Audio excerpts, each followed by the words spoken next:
मन करते हैं, हो हृदय से भाव विभोर तुम्हें शत शत नमन करते हैं। माँ सरस्वती के प्रांगण में आप सबका अभिनंदन करते हैं।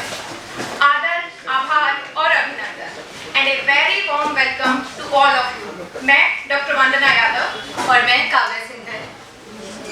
हम आप सबका स्वागत करते हैं लिटरेचर फेस्टिवल के इस पहले इवेंट में, जिसका नाम है आगाज, बोल किलब आजाद।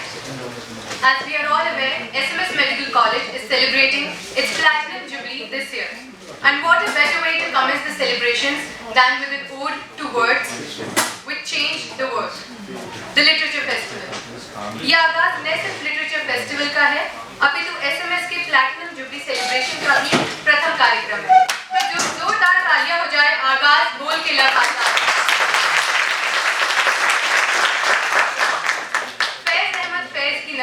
बोल के लब आजाद है तेरे, भले ही विवादों से घिरी हुई रही, पर इसके मूल में अभिव्यक्ति की आजादी हर युग में प्रासंगिक प्रतीत होती है और हम सभी को विचारों एवं वार्तालापों की अहमियत याद दिलाती है, जिस कारणवश आज हम सभी यहाँ एकत्रित हुए हैं। आज के कार्यक्रम की शुरुआत हो चुकी है। कार्यक्रम की शुरुआत हुई है स्लोगन राइटिंग से, जिसके जजेस हैं for English doctor Jyotsna Shukla ma'am and doctor Shruti Bhargav ma'am. So I will request Dr. Amit Sharma sir and Dr. Kusum Gaur ma'am to kindly welcome our judges.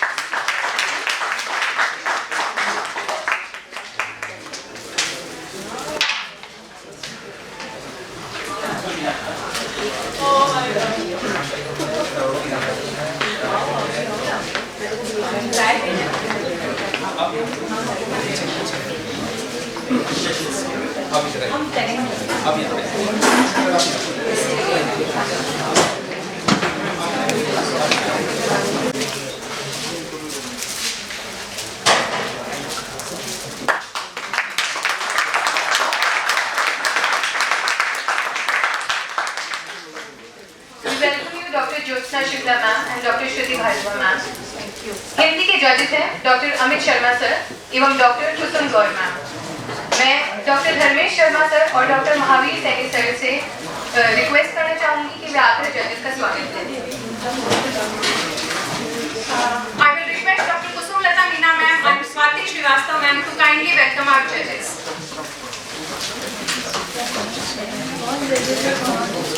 Judges are Dr. Dharmesh Sharma sir and Dr. Mahavir Saini sir. She is the student, and there is a difference between faculty and student. So, गलतियां कर सकते हैं क्योंकि लब अंदाज है और हर किसी का अपनी बात कहने का अंदाज है।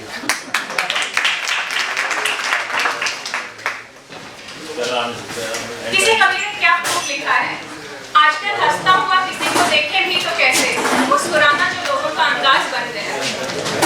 लेकिन आज हम सबने आपको यहाँ मुस्कुराने के लिए नहीं बुलाया है, हम सबने आपको बुलाया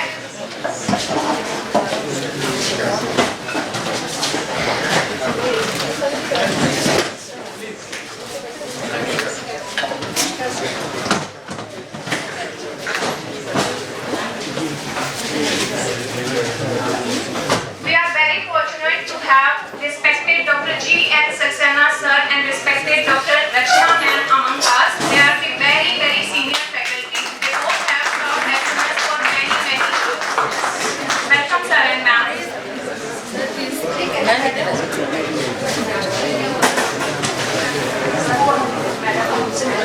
Can you repeat what you just said? From the starting.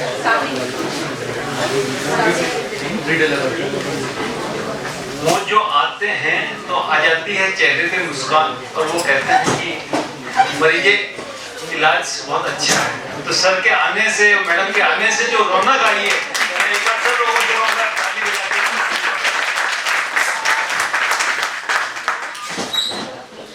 किसी कवि ने क्या खूब लिखा है, आजकल हंसता हुआ किसी को देखें भी तो कैसे, मुस्कुराना जो लोगों का अंदाज बन गया है।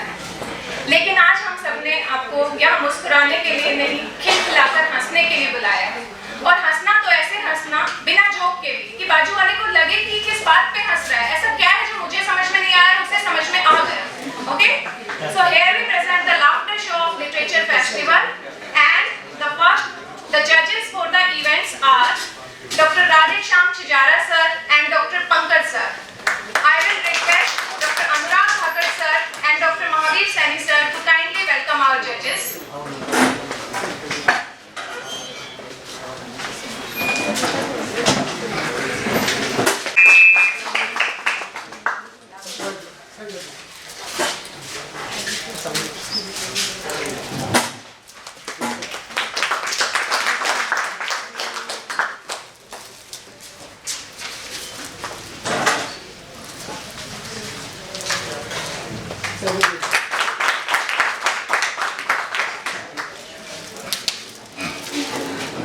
Our heartfelt welcome to the judges. There are no rules to laughter, except there is a time limit of 3 minutes, which has to be strictly followed by each participant. So time to perk up participants. Our first participant of the day is Dhwani Shekhar. Please encourage her with a round of applause.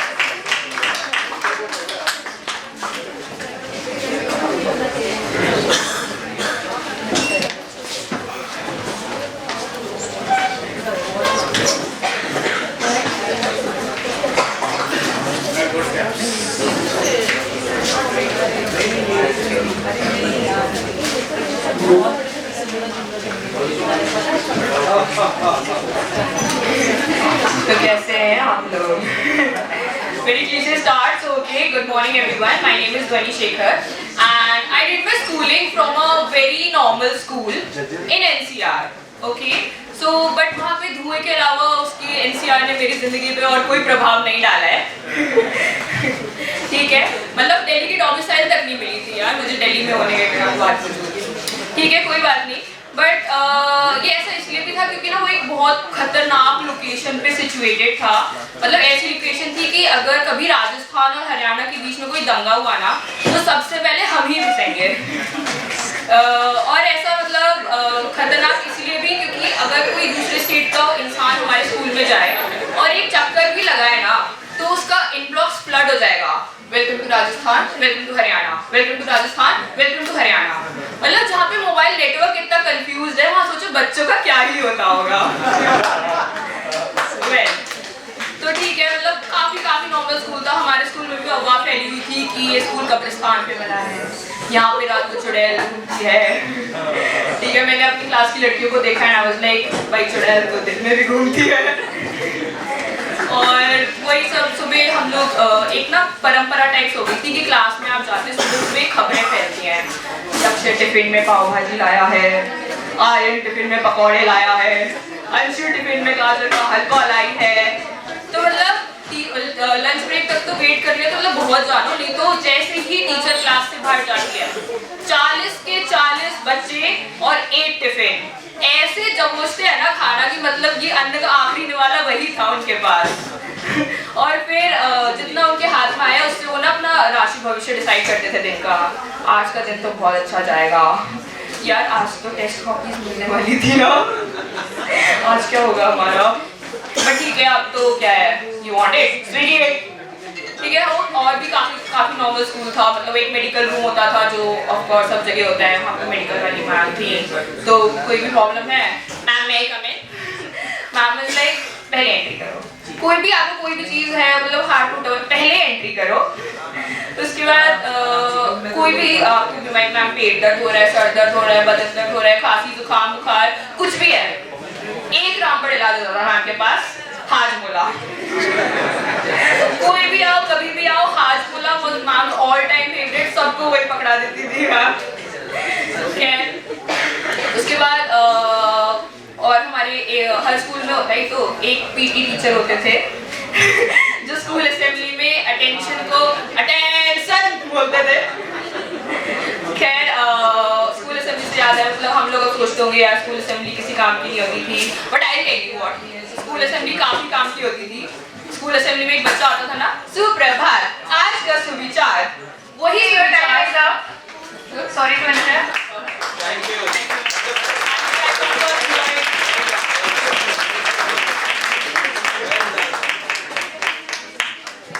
What a performance. We sure have the next contestant performing now with this performance. I hope the press is covering this.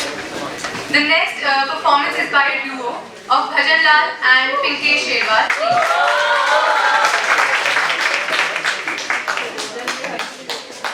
Participants, please keep in mind the time limit of 3 minutes. Okay, they will be given time double. Okay? Yes, now duo. It's 6 minutes. So alright, good afternoon. So लेकर laughter कमाल, मैं हूँ पिंकेश शेरवाल और मेरे साथ है भजन लाल।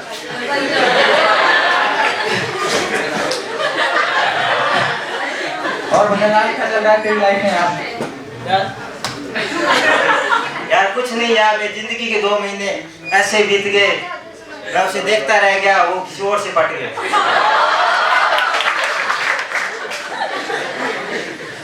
और बेटा तेरे कैसे चल रहा है? अरे यार क्या बताऊँ तेरे को, मेरी जेब में नहीं इतना फंड और इसलिए शायद मेरी जिंदगी हो गई है झंड।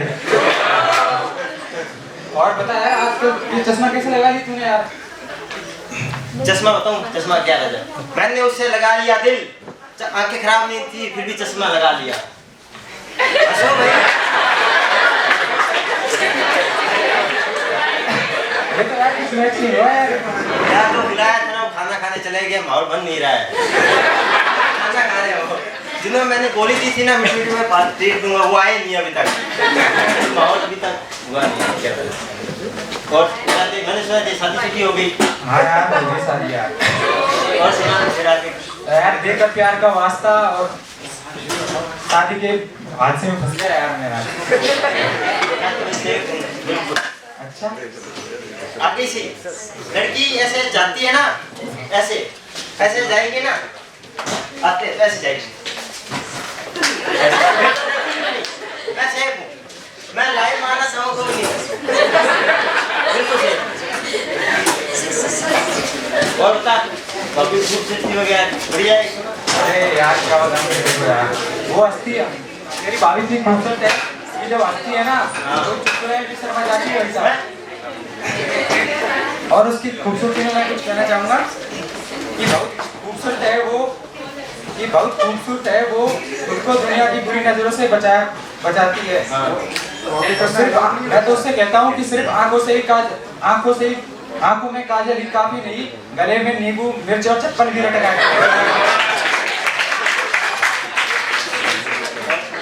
और बता यार कॉलेज लाइफ में और क्या चल रहा है?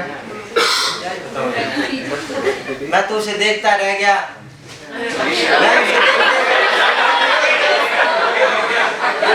मैंने उसे देख देख के दिल लगा लिया।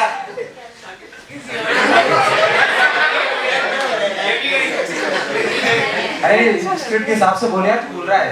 बना दिया यार तुमने यार, मतलब यार माहौल बन नहीं रहा है यार, माइंड नहीं है, मेरा दिमाग नहीं चल रहा अब तो। ओके माहौल बनाओ भाई। नहीं बना यार। एक बात तब मैं पुलिस की है हाँ यार, मैंने ना देखा मतलब कि बच्चे ना वो स्टील की बोतल देखी है, हाँ क्या कंपनी का नाम था वो स्टील की बोतल, सेलो वगैरह, मिल्टन।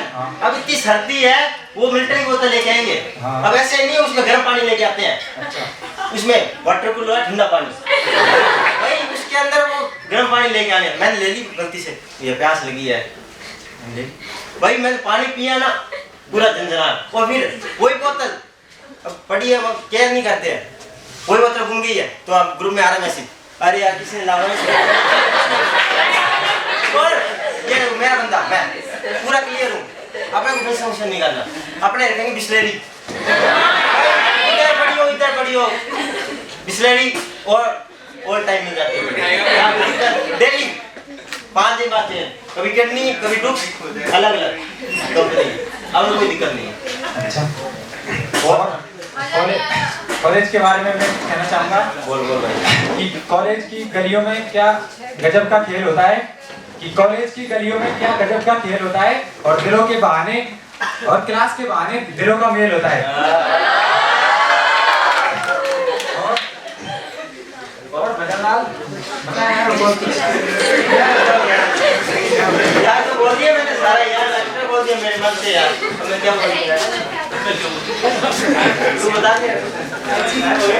ओके, मैं करूँगा। It's not compulsory that you have to take the full time. You can stop whenever you want. Okay? So our next participant is Dr. Deepak Soni from Bangalore.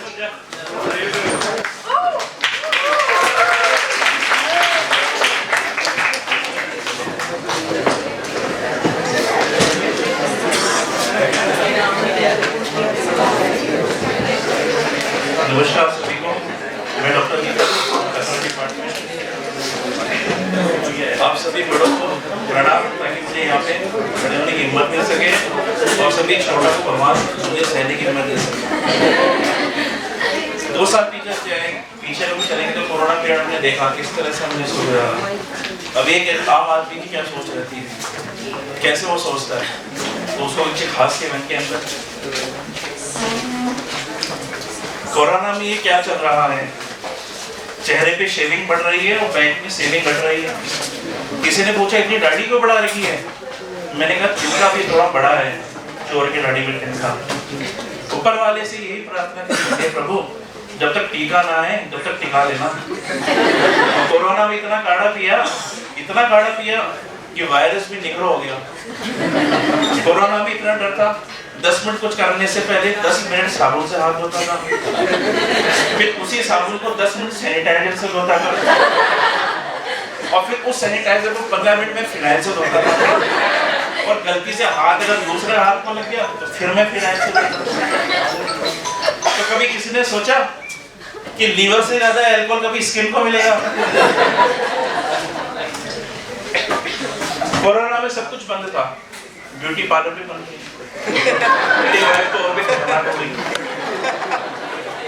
सिर्फ wine shop खुली थी, बेटा और बाप mask लगा के जाते थे, दारू खरीद के लाते थे, पता भी नहीं लगता था। एक बार सुनने में आया एक शराबी बिना शराब पिए गड्ढे में गिर गया। मैंने पूछा यार बिना शराब पिए कैसे गड्ढे में गिर गया? उसने कहा सड़क पे गड्ढा था, गड्ढे पे ढक्कन नहीं था। मैंने उसे सोशल डिस्टेंसिंग का सर्कल समझ लिया।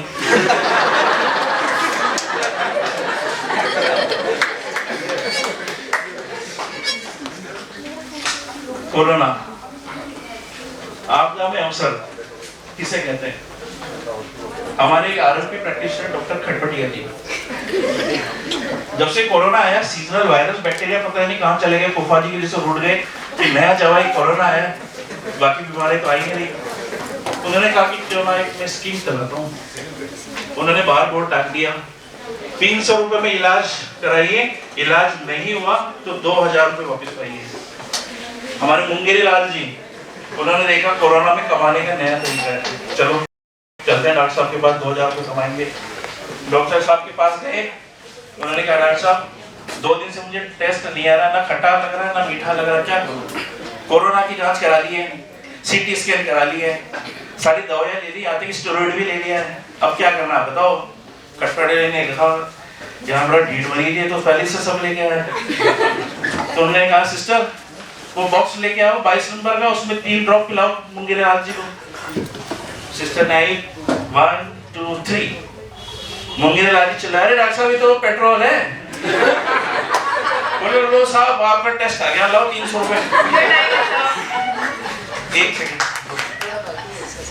मुंगेरी लाल मुंगेरी लाल जी ने कहा कि ये मेरे 300 रुपए तो छूटे, अब मैं तो दोबारा लगाऊंगा और 300 रुपए लेके आऊंगा। मुंगेरी लाल जी गए, उन्होंने डॉक्टर साहब को जाके बोला डॉक्टर साहब मेरी तो याददाश्त नहीं आ रही, 2 दिन से मेरे को कुछ याद नहीं आ रहा। तो डॉक्टर साहब ने कहा सिस्टर वो 22 नंबर का बॉक्स लेके आना। अरे डॉक्टर साहब उसमें तो पेट्रोल है। आपकी याददाश्त आगे निकल तो 300 रुपये। आखिर मंदिर इलाज ने कहा इस बार तो मैं 2000 लेके आऊंगा चाहे कुछ भी हो जाए। डॉक्टर साहब के पास गए, पर डॉक्टर साहब मुझे कुछ दिखाई नहीं दे रहा, बहुत धुंधला धुंधला दिखाई दे रहा है। डॉक्टर साहब ने कहा यार इसका इलाज तो मेरे पास भी नहीं है, ये लो नोट। मुंगेराज जी खुशहाल हुआ, पैसे मिल गए। हाथ में देखा, अरे डॉक्टर साहब तो 20 रुपए का नोट है। बोले बुलाइए, आपकी नजर भी वापिस आ गई।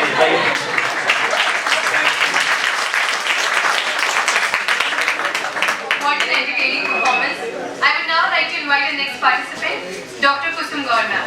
Please put your hands together.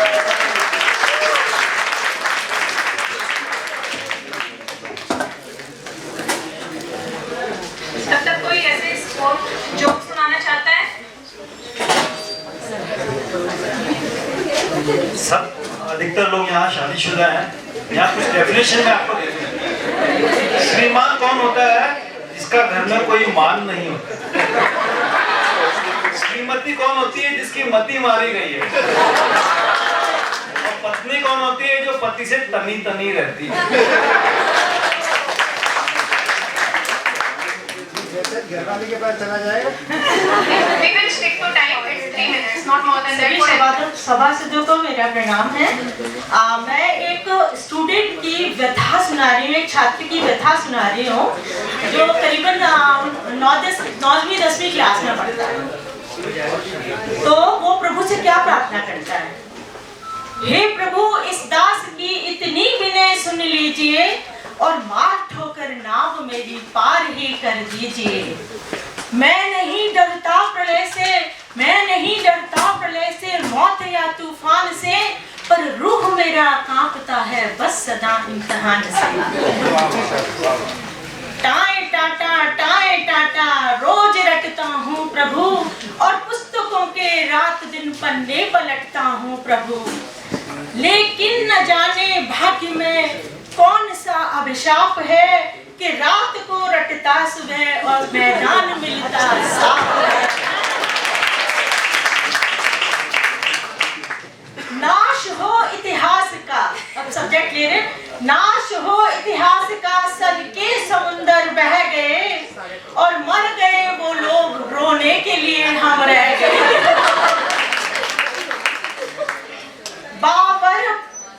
बादशाह बाबर हुमायूं और अकबर आप थे, बादशाह बाबर हुमायूं और अकबर आप थे, कौन थे बेटे न जाने कौन किसके बाप थे। भूगोल में था प्रश्न आया गोल है कैसे धरा, भूगोल में था प्रश्न आया गोल है कैसे धरा, और मैंने एक पल में लिख दिया उत्तर खरा। क्या लिखा? गोल है पूरी कचौरी पापड़ भी गोल है, और गोल है रसगुल्ला जलेबी लड्डू भी गोल है, गोल गप्पा मुंह हमारा गोल है, और गोल है इसीलिए मास्टर जी ये धरा भी गोल है। झूम उठे मास्टर जी इस अनोखे ज्ञान से, और झूम उठे मास्टर जी इस अनोखे ज्ञान से, और उन्होंने लिख दिया यही अपनी शान से। क्या लिखा?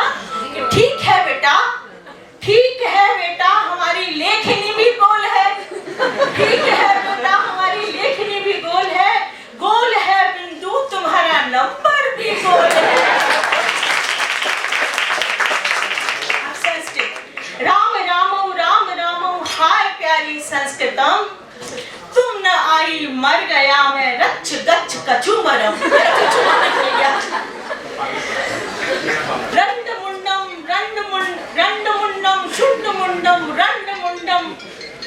मुंडम चटा चट रोटी पट दालम पट चटापटम। रात को मच्छर भी कहता है मेरे कान में कि होश करके बैठना इस बार तो इम्तिहान में। इसीलिए है प्रभु आ गया तेरी शरण में जिंदगी से मैं हार कर, और मार थप्पड़ लात घूसा तू मुझे अपाए।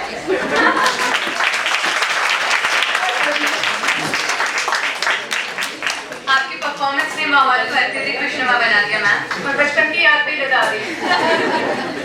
अब मैं इनवाइट करना चाहूंगी डॉक्टर वंदना यादव मैम को।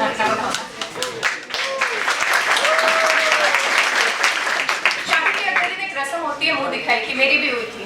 मेरी चाची सास को वर्बल डायरिया है, मुझे देखते ही बोलती है मेरी सास को, अरे कृष्णा ये इतनी काली भी नहीं है जितना तूने बताया था। क्योंकि मेरे हस्बैंड रात दिन है तो मैं रात हूँ मेरी सास के लिए।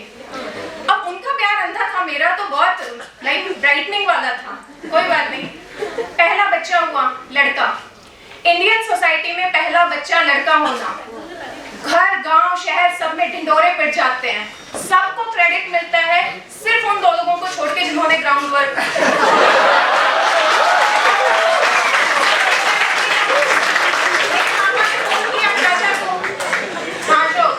लड़का हुआ है। चाचा ने कुछ नहीं पूछा बच्चा कैसा है, मोनी कैसी है, कितना वेट, नॉर्मल सिजेरियन। बच्चा मोनी पे तो नहीं गया है ना। मिशन अकम्प्लिश, यही मिशन है मेरे घर वालों का। दामाद सुंदर होना चाहिए तो जनरेशन आगे बदल जाती है। मैं सेकंड टाइम प्रेग्नेंट थी, मैं जयपुर में रहने लगी। मेरे को कुकिंग नहीं आती तो मैंने बच्चे को ट्रेन किया, दलिया, खिचड़ी, सैलड, ड्राई फ्रूट्स। मैं भी वही खाती थी, वो भी वही खाता था, और मैं इससे भी थोड़ी डाउन वाली थी। फर्स्ट ट्राइमेस्टर, हाइपर एमएसएस, और मतलब मैं बदसूरती की सारी पराकाष्ठाओं को पार कर चुकी थी। मैं अपने बच्चे को लेके अपनी स्कूटर पे एक पेट्रोल पंप पे पेट्रोल भरा रही थी। वो पेट्रोल वाला मुझे बोलता है ये किसका बच्चा है? मैंने भी एक बार बच्चे को ऐसे शक्ल से देखा, स्कूल से गलत तो नहीं लिखा मेरा ही है, किसी और का नहीं है।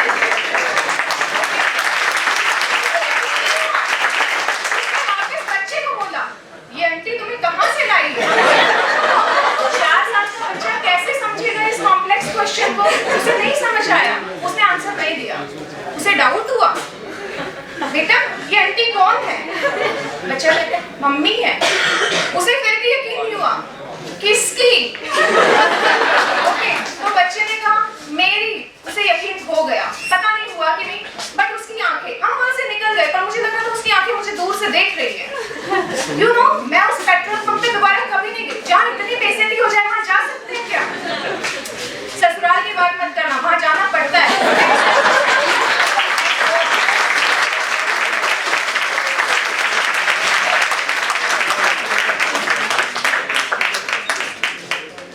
क्या बात है मैम। कॉमेडी का एक अहम बात ये भी है कि वो सामाजिक कुरीतियों पर मजेदार तरीके से कटाक्ष करने में कामयाब होती है। अगले पार्टिसिपेंट को बुलाना चाहूंगी मैं डॉक्टर विष्णु पंसारी सर।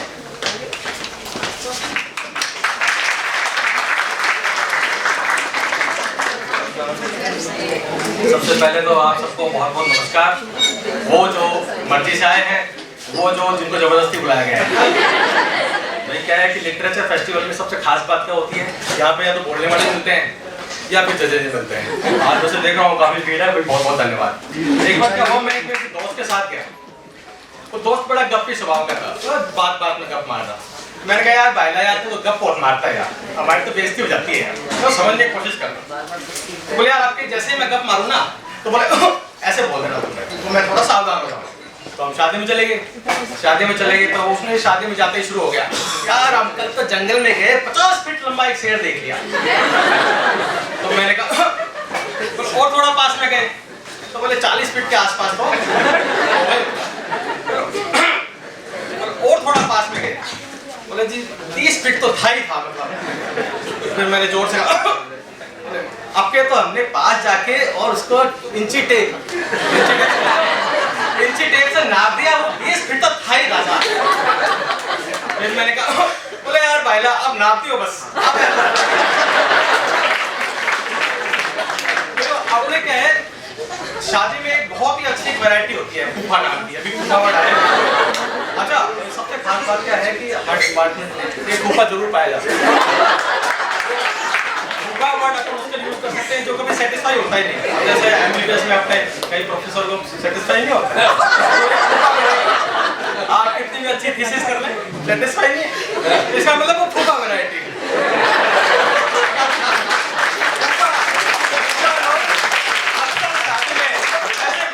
मतलब जैसे तो उनको एक अलग से वो चाहिए है ना, साहब हम भी एक शादी में चले गए। शादी में जाके तो आप मेन आदमी वही फूफा जी आए कि नहीं आए, फूफा जी आए कि नहीं आए, तो क्या घंटे भर का रास्ता होगा। तो सब लोग शादी से पहले फोन किया उनको, साहब चले कि नहीं चले, बोले साहब अभी आधा घंटे बाद चले। तो जाना है, फिर आधा घंटे बाद फिर फोन मिलाया, बोले साहब चले कि नहीं चले, बोले बस चल दिए। बोले कितनी देर का रास्ता, बोले साहब घंटे का समय लगेगा। वो 2 घंटे हो गए, 3 घंटे हो गए, फूफा जी आए नहीं। हमारे भाई ने हमसे कहा यार विष्णु जरा तू पूछा, फूफा से थोड़ा डर सा लगता है। मैंने कहा जी फूफा जी क्या बात हो गई, यहाँ तो नाश्ता लग गया, आपके लिए जो है तैयारी हो गई। बोले जी हम तो वापस आ गए। क्या बात, फूफा नाराज कैसे हो गया भाई? मैंने कहा फिर उनको प्यार से पूछा, मैंने कहा बात तो बताओ क्या बात है। बोले जी इन्होंने आधा घंटे पहले पूछा फूफा जी चले, ठीक है, फिर जब चल रहे थे तब पूछा, और फिर जो है इन्होंने हमसे रास्ते में तो पूछा ही नहीं कहाँ तक पहुंचे।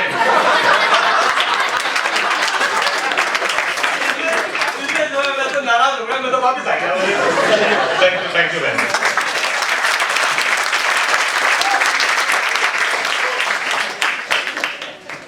शानदार परफॉर्मेंस रही। अब मैं इनवाइट करना चाहूंगी डॉक्टर मनीष खंडेलवाल सर।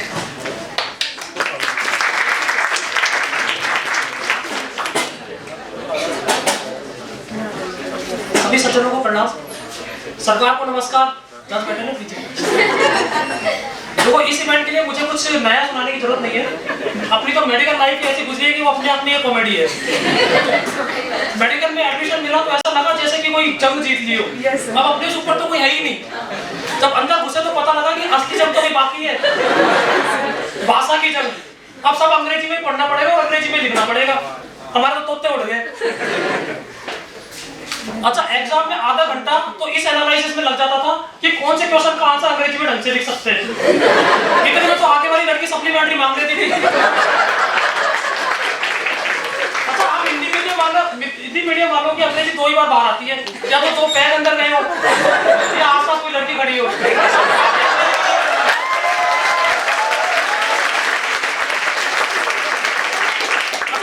ये मैं अकेला नमूना नहीं था, मेरे जैसे कई और भी थे। हम पीछे के रो में बैठ जाते थे और इतनी गंभीर मुद्रा में लेक्चर वो सुनते थे कि कभी किसी को शक ही नहीं हुआ कि इसको तो समझ में नहीं आ रहा। लेकिन एक बार फिजियोलॉजी के टीचर ने हमें पकड़ लिया और आगे बुला लिया। सब आगे बैठ गए और फर्राटेदार इंग्लिश में पूरा चैप्टर पढ़ा दिया। फिर एक क्वेश्चन पूछा। अच्छा, हमें जवाब एक ही आता था, अंग्रेजी में कुछ भी पूछ लो, अपना नाम ही बता सकते थे बस। उसने बोल दिया सर गौतम सैनी। उन्होंने पूरे स्टडी मटेरियल को फिर रिपीट किया। आपकी बार मेरे को कोऑर्डिनेट कर दिया। हाँ, नाउ यू टेल मी। मैं भी बड़े कॉन्फिडेंस से बोला सर मनीष खंडेलवाल। उन्होंने सबको उठाया वापस पीछे भेज दिया, बोले तुम पीछे बैठो, जिंदगी में आगे मत बैठ जाना।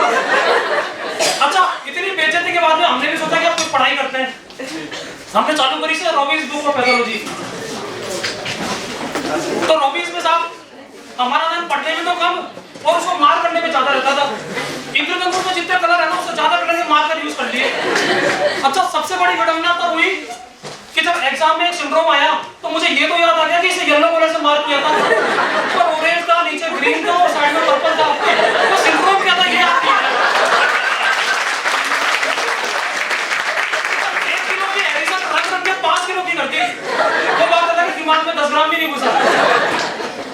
अच्छा, एनाटॉमी में तो और भी बुरा हाल, चाहे ह्यूमरस बनवा लो, चाहे फीमर बनवा लो, चाहे वर्टिब्रल कॉलम, सारे डायग्राम एक जैसे बनते थे।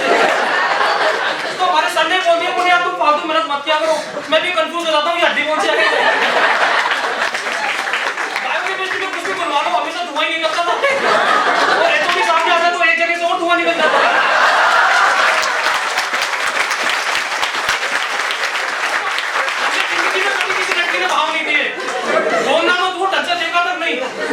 फिर भी हमें ना अपना टुकड़ा छुपाने के लिए सबको ये बोलते थे वो क्या है, एक्चुअली मैं इन चीजों में इंटरेस्टेड हूं।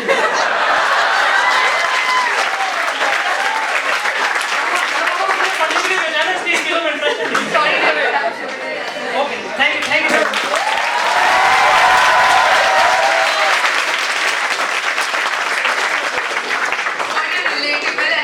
Performance for both students and professors alike. आज के आनंद के लिए एक बार जोरदार ताली। Next, I would like to invite Dr. Shailesh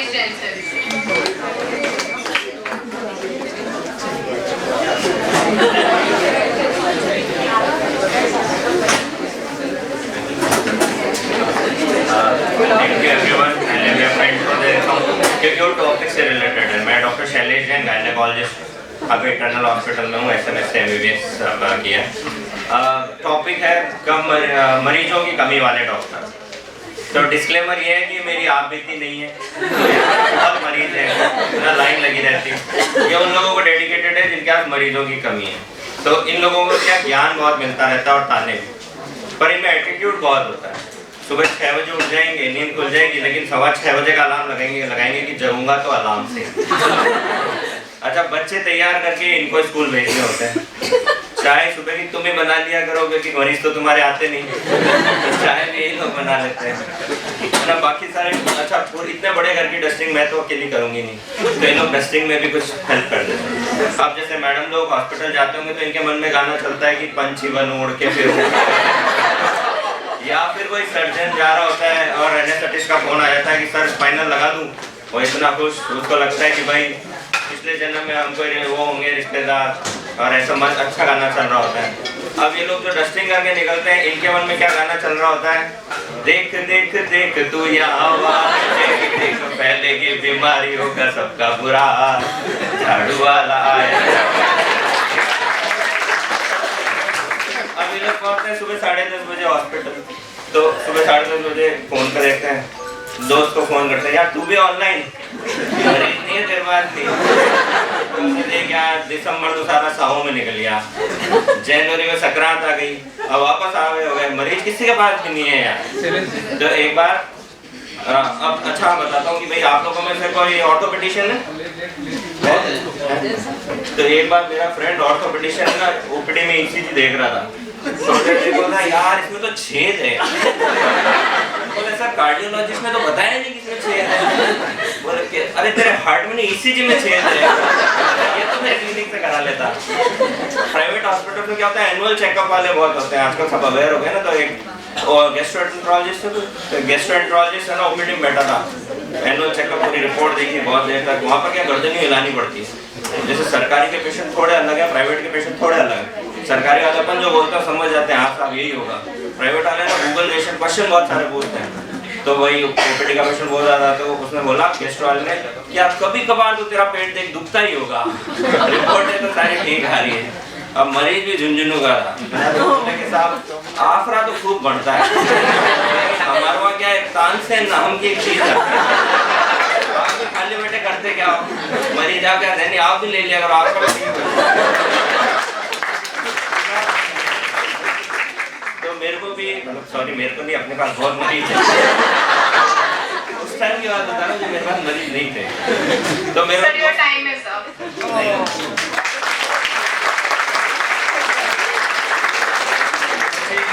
doctor साहब ने बोला तो मुझको एक वाकया याद आ गया।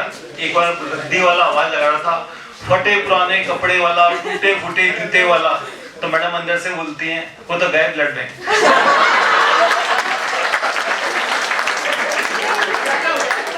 इसी के साथ मैं अपने नेक्स्ट परफॉर्मर को बुलाना चाहूंगी, डॉक्टर आशा लता मैम।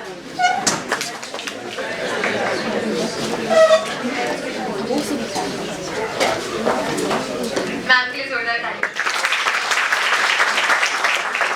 अभी मांगीलाल सब ने डॉक्टरों की कहानी बताई, जिंदगी को झंड करके कोई लड़की पटाई, रात को याद आई तो GH के बगल की टंकी पे चढ़ गए, चिल्ला के उसका नाम लिया, सुबह दिखे तो आंख भी नहीं मिला पाए, इतनी मुश्किल से मिली, शादी के बाद क्या रुसवाई हुई वो जरा सुनिए।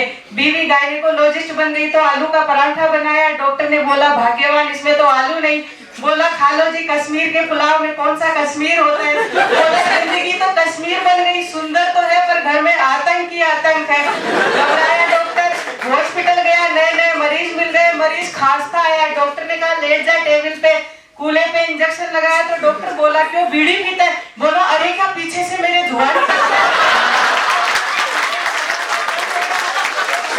पेशेंट आई तो थोड़ा मन खिलाया, वो बोली डॉक्टर साहब सुंदर हूँ, गोरी हूँ पर स्किन सेंसिटिव है, रात को क्या लगाऊं, बोला कुंडी लगा कुंडी। जनवरी से नवंबर आ गया पर अपने नंबर अभी तक नहीं दिए, बेचारा डॉक्टर, और डॉक्टर ने अपनी फोटो देखे, डॉक्टर बालों को मिस करे तो डॉक्टर डॉक्टरनी कमर का नाप देखे। ऐसी जिंदगी से तो हो गया। रात को जब शराब पी के निकला तो जो जिंदगी की नागिन डांस में ही सारा फ्रस्ट्रेशन निकाल दिया। इससे तो अच्छा हमारे हरियाणा की छोरी है, शादी करके आई। ताऊ पूछा है छोरी के होगो तन्ने, अया सूख गई। बोला ताऊ के बताऊं, अया बोलो काम बड़ो पर वो तो बीड़ी सिगरेट को काम करे। बोले पावड़न बोल कुछ काम बदले। अगली बार छोरी आई, लाखा की गाड़ी, हजारा की साड़ी लाई। बोला भाई ऐसो के काम बदलो। बोला ताऊ मैं तो मोटायर ही बदल दियो। डॉक्टर ने बेचारी सारे दिन इधर उधर फिरे। गावा की छोरी देखो, गाड़ी बस में चालो कहे भाई ने नींद आ गई। गए उनको सिरों का कंधा पे तो ऐसो झटको मारो कि नींद तो दूर दूर तक हिट गई। ज्यादा बोला तो जेल पहुंचा दी। और एक डॉक्टर ने देखो कोई गलती से भी सिर लगा ले तो मजाल अपना स्टेशन चाहे आगे चला जाए पर उन्हें न उठावे। नर्व सप्लाई से जिंदगी हो गई रुसवाई। मैं कहेगा डॉक्टर बना ना घर पे कुछ चैन ना यहाँ में। ऐसी जिंदगी से तो अच्छा है अपने दांतों से खिलखिलाकर हंसो, क्योंकि बुढ़ापे में यही हिला हिला कर रुलाएंगे। खिलखिलाकर हंसे। Thank you.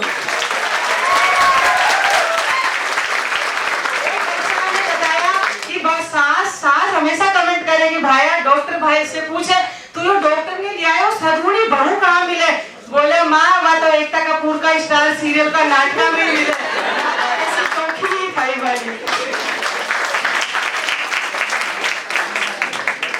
Next up we have Rohan. Please encourage him with your applause.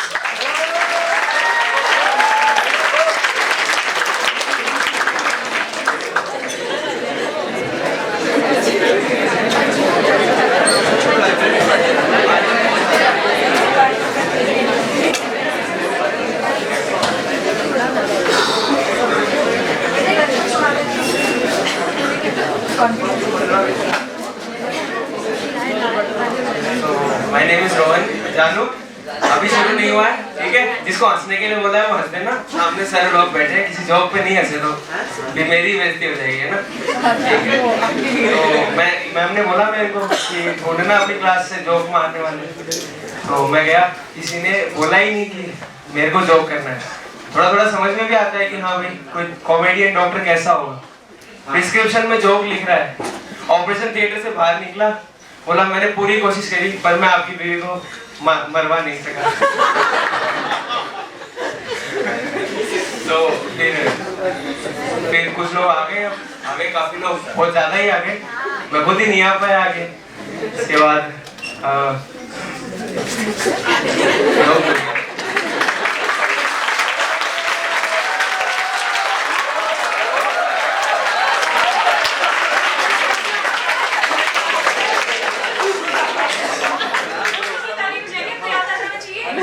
तालियों में चला गया।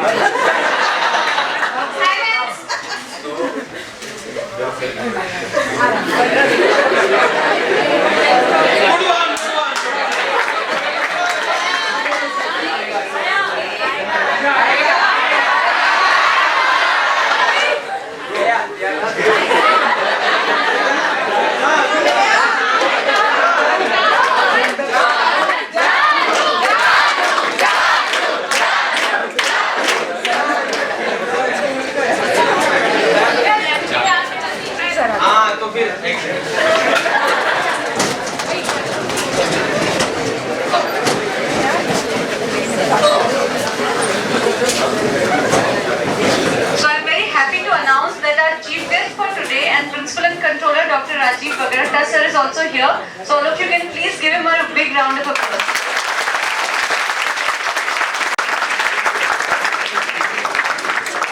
We can continue with the current. हाँ तो इंडियन डॉक्टर्स, पर्सनली मैं इंडियन डॉक्टर्स को नहीं दिखाऊंगा।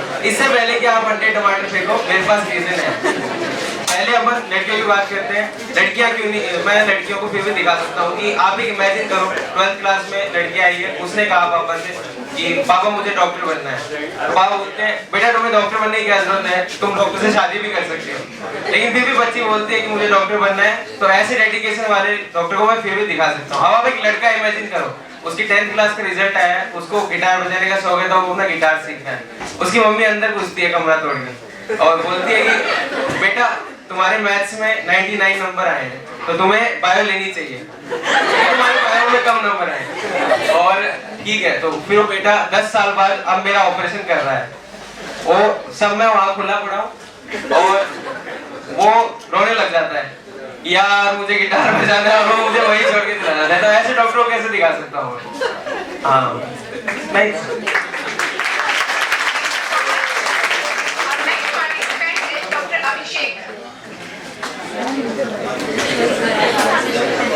Very good afternoon to all of you. मजाक में काफी लोग आ गए। मेरा टॉपिक है, सर मजाक आपके लिए होगा, हमारी पूरी मेहनत है इसमें। मेरा टॉपिक है यात्रा। एक्चुअली जो जर्नी है, मैं बिल्कुल हिंदी मीडियम से हूँ। मैं इतना ज्यादा हिंदी मीडियम से हूँ कि मेरे से एक बार सवाल पूछा वेयर इज एयर, समझ में आ गया मेरे को। मैंने जवाब दिया एयर इज आवर चारों ओर। ग्रामेटिकली बिल्कुल सही है। अब बात करते हैं मेरी पैदाइश से। मैं पैदा हुआ तो जब भी कोई बच्चा पैदा होता है दो चीजें देखते हैं माँ बाप, एक वजन और एक रंग। मेरा वजन इतना ज्यादा था कि मेरे छुट्टे कराए तो 5 हो सकते थे, और मेरा रंग इतना काला कि लोगों ने चेरी ब्लॉसम मेरे नाम से रख दिया। मुझे जूते की दुकान पे ले आए तो बोला इससे काला है क्या? काला सा काला। ठीक है, ऐसे परवरिश होती रही। मैं हिंदी मीडियम में पढ़ा तो मैं गांव के स्कूल में पढ़ा। गांव के स्कूल में पढ़ा तो गांव में हम लोग एक दरी पट्टी पर बैठा करते थे और बहुत सीनिक ब्यूटी थी। ऐसे बारिश आती थी तो मेरे पास से नदी बहती थी। बाद में पता चला जैसे वो नदी बोलते हैं नाला का, नाला करके पास में बैठा दिया। फिर धूप पड़ती, जमीन बिल्कुल ऐसी गाढ़ी हो जाती, पिछवाड़ा ऐसा जैसे लाल मुंह का बंदर जैसा हो जाता। वक्त भी था, लोगों ने कहा सब्जेक्ट लेते हैं। तो जैसी बात चल रही थी पुफारी, हमारे पुफारी अरे इसको तो मैथ्स दिलाएंगे, तो मैंने मैथ्स ली। मैं ट्यूशन सेंटर पर गया, वहां पर देखा रोज एक भिखारी बैठा रहता, वो लोगों से पैसे मांगता। उससे भी मांगे, मैंने दिए नहीं। बहुत बार मांगे, फिर मैंने नहीं दिए। एक बार पकड़ ही लिया, मैंने कहा छुट्टे नहीं, बोला छुट्टे मैं देता हूँ। भाई मैंने 100 दिए, उसने फटाफट 90 दिए। मैंने कहा आपकी मैथ्स तो बहुत अच्छा है, बोला मैं इंजीनियर हूँ। फिर भी था, आगे बढ़े। फिर एनाटमी में मेरा सिलेक्शन हो गया। एनाटमी की क्लास थी, आप सब रिलेट कर पाएंगे। एनाटमी का वाइवा चल रहा है, प्रैक्टिकल है। आई होप एक तरफ विसराज पढ़े, एक तरफ बोल्स पढ़िए और एक तरफ नाश्ता पढ़े। ऐसा ही है ना, कैन यू इमेजिन? एक्सटर्नल आया हुआ है टीचर, बच्चा बिल्कुल हाइपोग्लाइसेमिक, पूरी रात को ओरिजिन इंसर्शन कर दिया, खुद का ओरिजिन भूल गया। चल रहा है मामला। आया बच्चा, अंदर आया, डॉक्टर रहता हमारा बच्चा वो बात कर रहे हैं आपस में। बच्चा भूल रहा है ओरिजिन कौन सा था, इंसर्शन कौन सा था, पर उनकी बातें चल रही है। बात करते करते फिर बोला कि हाँ बैठो बैठो। तो अब नाश्ता पड़ा है, चाय पड़ी है, बच्चा पूरी तरह हाइपोग्लाइसेमिक, रात भर जग के रट्टा लगा रहा है। उससे पूछे उठा ले,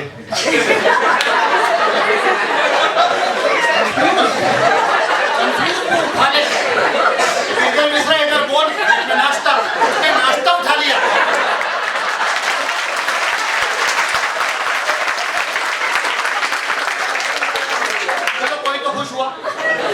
फिर ऐसे करते करते मेरा हॉस्टल में मेरा रजिस्ट्रेशन हुआ। मैं हॉस्टल में गया, वह रैगिंग स्टार्ट हुई। सीनियर्स आ गए मेरे पास, सीनियर्स आ गए मेरे पास और मेरे को बोलते हैं रैगिंग में ये ब्रीजर पड़ी है, एक गुटक में पी के बता। मैंने कहा ऐसे रैगिंग बोलते हैं? ये पार्टी नहीं है क्या? ऐसी चीज तो, ऐसी रैगिंग तो मैं रोज दूंगा।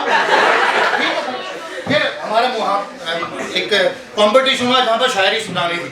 तो एक लड़का गया, बड़ा सेंसिबल शायरी करी, जिसे बोझ कथा कहते हैं। बोझ कथा होती है जिसमें मैसेज जाता है।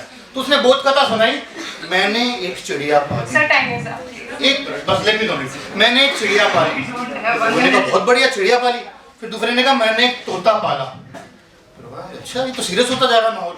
फिर कहा कि फिर चिड़िया भी उड़ गई, तोता भी उड़ गया। फिर मैंने एक दिन पेड़ लगाया, चिड़िया भी वापस आ गई, तोता भी वापस आ गया। मेरा दोस्त बैठा बिल्कुल नशे में धुत, उसका नाम था मनीष। उसने कहा मैं भी सुनाऊंगा। मैं कहा रुक जा, तू क्या सुनाएगा? उसने बोला मैं भी सुनाऊंगा। बोला कि मेरा दोस्त रमेश एक दिन अंकल चिप्स ले आया, बढ़िया। दूसरा मेरा दोस्त आलू की भुजिया ले आया। मनीष भी चला गया, रमेश भी चला गया। फिर मैं एक दिन दारू ले आया, मनीष भी वापस आ गया, रमेश भी।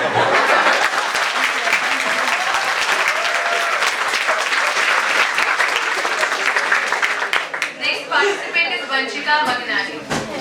Please encourage her with a round. Sunita Gujjar, please be ready.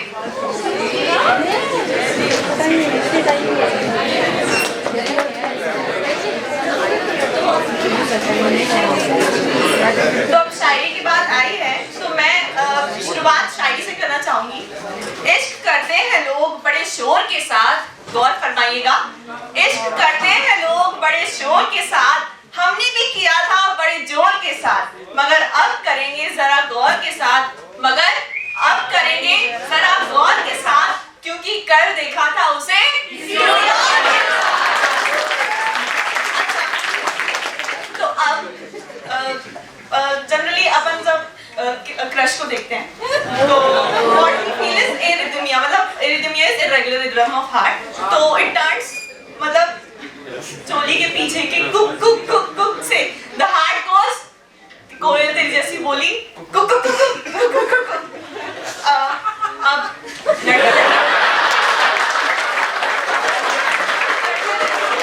चली रही है तो लड़की की बात सबसे पहले आता है फेमिनिज्म। तो फेमिनिज्म, मैं हेरिटेज स्कॉलर, मेरे को हॉस्टलिस्ट की लाइफ जीने का बड़ा शौक है।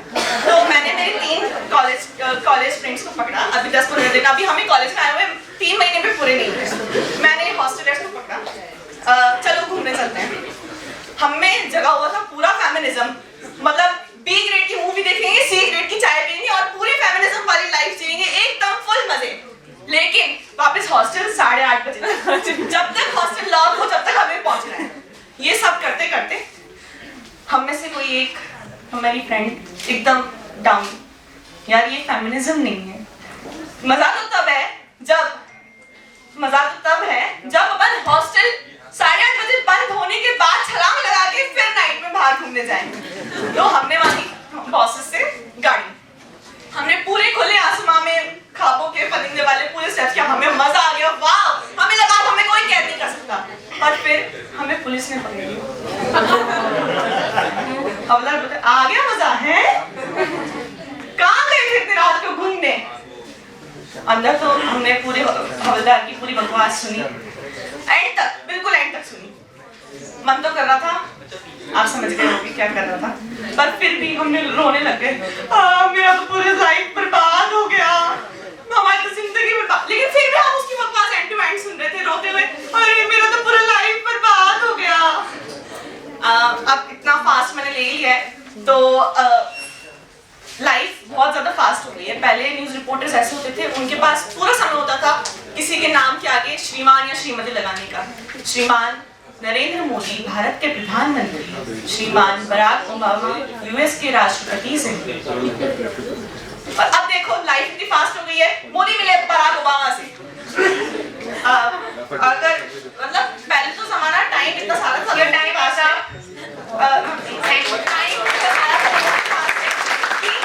अगर इंसान सस्पेंड होता था तो भी उसके नाम के आगे लगाया जाता था श्रीमान श्रीमती। श्रीमान रोहन जानू सीआर के पद से सस्पेंड।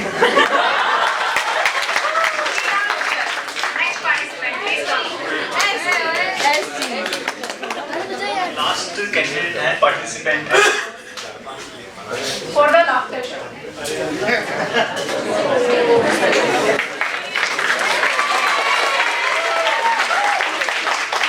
सबको मेरा राम। पहले तो ना मैं बस क्या बताऊं, बस मैं बहुत अनसीरियस हूँ गाइस।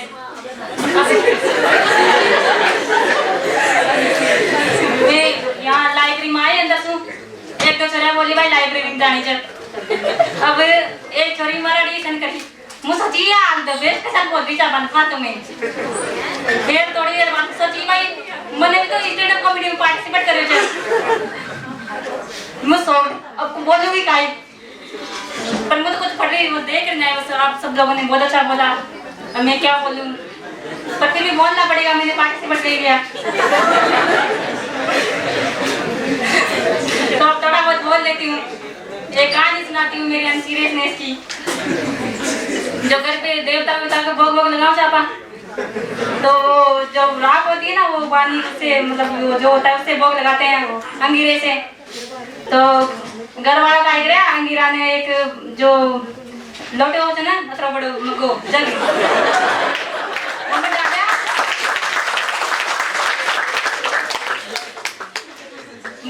गाइस बहुत मजा आ रहा होगा।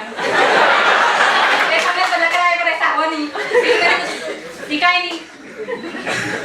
तो वो लोटे में वो अंगीरा डाल दिया, बोले बेटी अंगीरा मग पास में एक कुंडे से मैं डाल रहा, मैं पता क्या करी अंगीरा साथ लोटे में डाला फिर मैं डाल नहीं तो अंगीरा साथ वो कुंडे में डाले और बाद में हमारे से पूजा हुई जो सोच मुस्कुन अथवा पड़े लोटे 4 साल में पानी पी जाओ काहे ना फिर हमारी मम्मी बोली भाई मैं तब से तुमने 5 कुंडे बंद करा पर कोई बात नहीं पहली गलती साइड छोड़ दी ठीक है गाइस।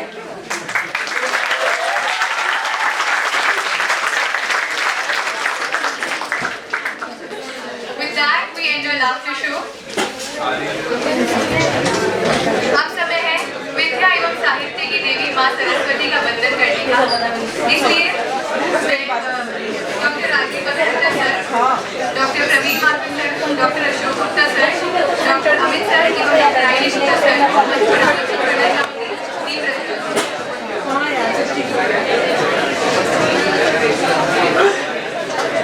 उनके साथ में आएंगे respected doctor GN. Saxena sir, respected doctor Rachna ma'am, respected doctor Ashok sir.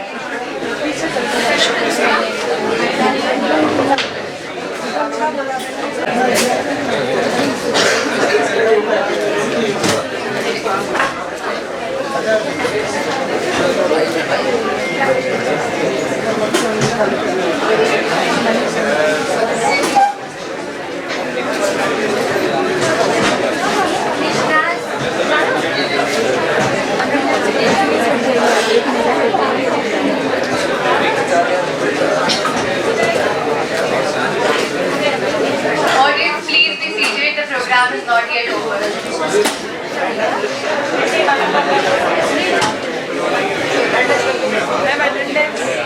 Please maintain silence. We will collect your posters later.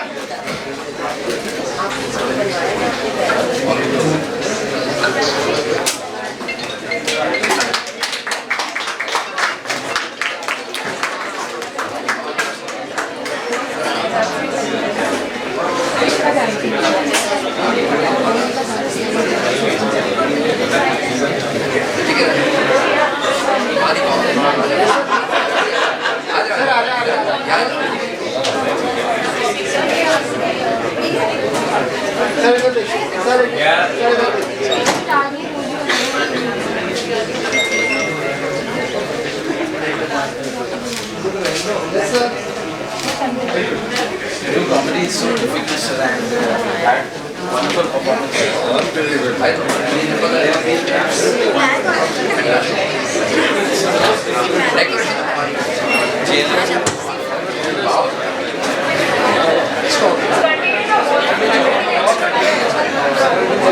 To continue the program, our next segment is panel discussion. The topic for the same is artificial intelligence in medical field, and our panelists are respected Dr. G.N. Saxena sir, respected Dr. Ashok Puri sir, respected Dr. Mohnish Grover sir, respected Dr. Nachiket Vyas sir, and the moderator for the session will be respected Dr. Arpita Jindal ma'am. I request Dr. G.N. Saxena sir to kindly come and grace the dais. G.N. Saxena sir has been professor in medicine. He has served the humanity for more than 40 years. He worked as principal and pro-vice chancellor of Mahatma Gandhi Medical College, Kashmir. Our second panelist is the survivor debate will be after this, so I will request everyone to keep seated, and it will be done after the panel discussion. Sorry for interrupting. Our second panelist is respected Dr. Ashok Puri sir. I request Ashok Puri sir to kindly come on the stage. Sir has served public for 35 long years and made his remarkable presence in ophthalmology with stitch-free cataract surgeries and LASIK in Rajasthan. After that, he ventured into health informatics, health science data, Python programming, and its libraries. He is trained in artificial intelligence and digital health from Indian Institute of Science, Bangalore. Please give him a huge round of applause.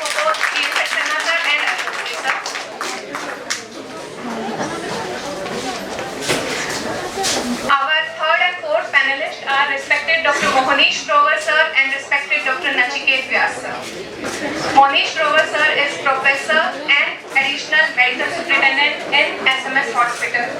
He is the nodal officer of Cochlear Implant Program, presently working as secretary of Cochlear Implant Group of India and also vice president of All India Radiology Society. He is involved in various philanthropic activities related to deafness. He is a very good photographer, tennis player and cyclist. Our fourth panelist is Dr. Nachiket Vyas sir, who is MBBS, MS, MCH and DMD Urology, working as professor in SMS Medical College. He is interested in reading, writing and traveling. He has also written a novel named Medico, A Battle for Survival, and the other one is also lined up. Last but not the least, I invite the moderator, respected Dr. Arpita Jindal ma'am, senior professor in pathology department. She is in charge of our IFC section. She is a trained singer. She loves calligraphy, trekking, gardening and so with that, I will request Dr. Arpita Jindal ma'am to kindly start the session. Over to you ma'am.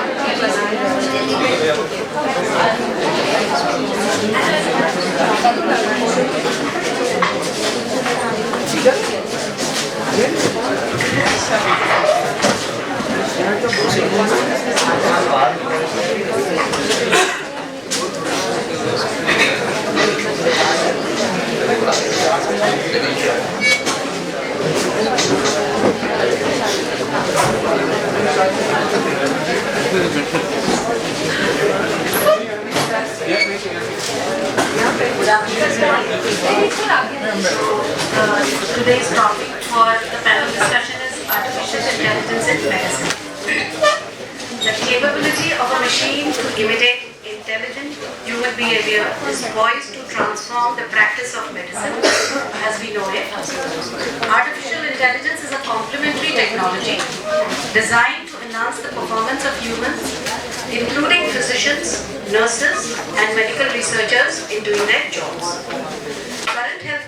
Currently, the healthcare is trailing other industries in the acceptance and application of artificial intelligence, but many experts predict it will be the industry most disrupted by the artificial intelligence in the coming decade, thanks to the widespread adoption of electronic health records and the huge amount of data at our disposal.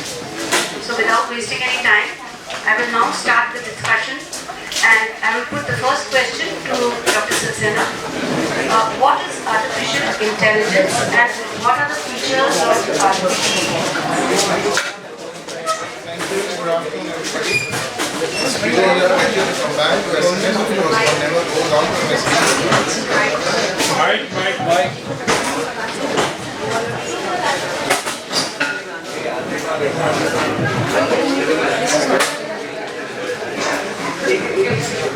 वही दे देना volume बढ़ाना पड़ेगा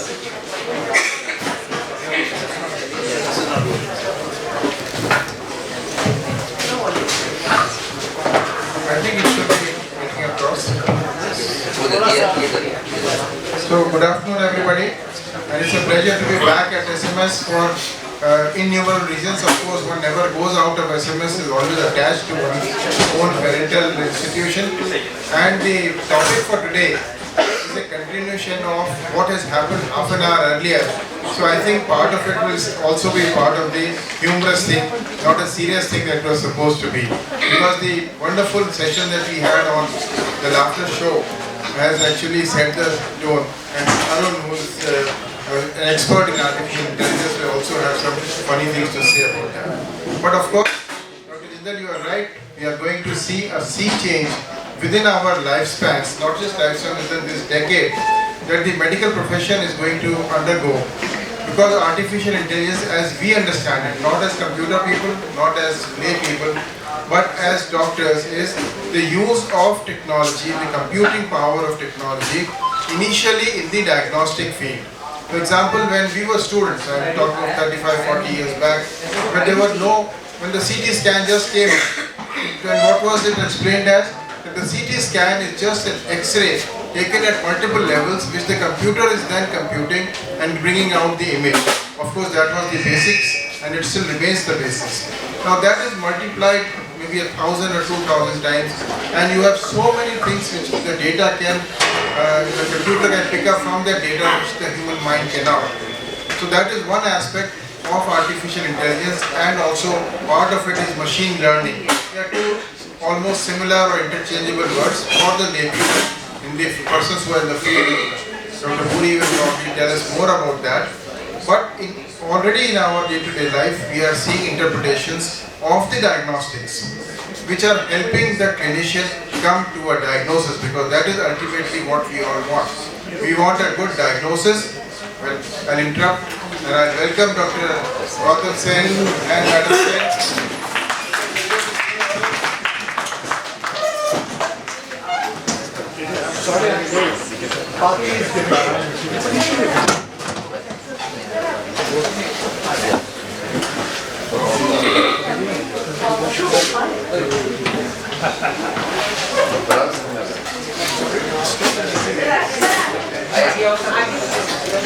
It's a pleasure, sir.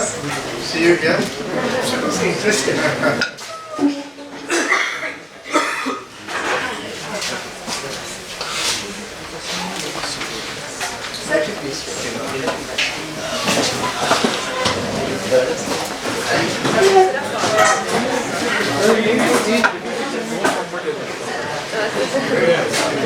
We had a very good session of laughter challenge for almost 3/4 of an hour. So we have laughed our hearts out, and now we are on to something more serious, is the artificial intelligence.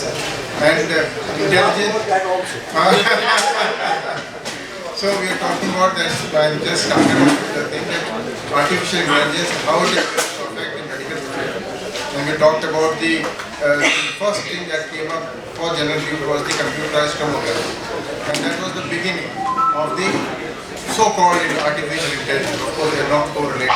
But gradually it has built up. There are more and more people coming up, more and more things coming up in the diagnostics, which we'll talk about just now.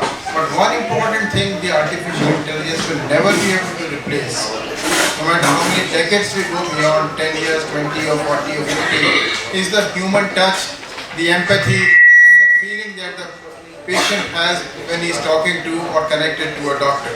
So no matter how much the artificial intelligence takes over, it will help in the diagnosis, it will help us be precise about rarer diseases, our inborn errors of metabolism, diseases which have not yet been discovered.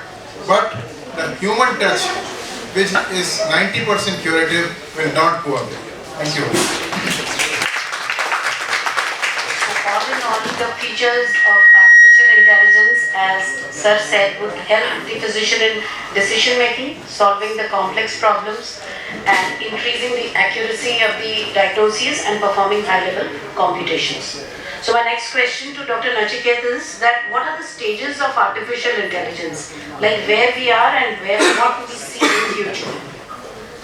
I think that the first stage inside artificial intelligence actually is a thought process. For example, if when I think about artificial intelligence and being a surgeon, the first and foremost thing that comes in my mind is a robot. And very grateful to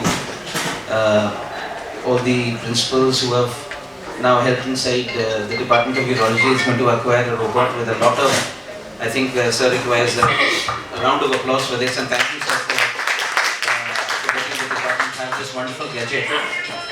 But however, the first thought of a robot came inside surprisingly in 1914.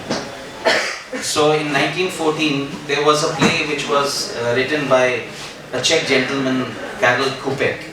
And the first time that the thought process of a robot came, so it was more than 100 years back. And the word actually that he gave inside this play was robota. And robota means forced labor. And I don't want to go inside the details about the play, but however, it showed that how machines were being tortured into do work for humans. So the point is that everything starts with a single thought. So I have a habit of reading a lot of books. And there was another book which came inside 1960, and that was Tron. It wasn't a very successful book, but however, now it has been converted into a movie also, and the reason why this book became famous after 70 years, 60 years, was because it was the first time that the writer thought about inter-machine talking. So Wi-Fi is nothing but inter-machine talking, and he thought about in that play Tron, the concept of inter-machine talking came. And Wi-Fi these days, everything is based upon Wi-Fi. Our phones are based upon Wi-Fi, our computers are based upon Wi-Fi, all our instrument gadgets, robots are based upon Wi-Fi and inter-machine talking. So I think that the very first, Dr. Puri will be able to tell, the first thing is you have to realize our thought process.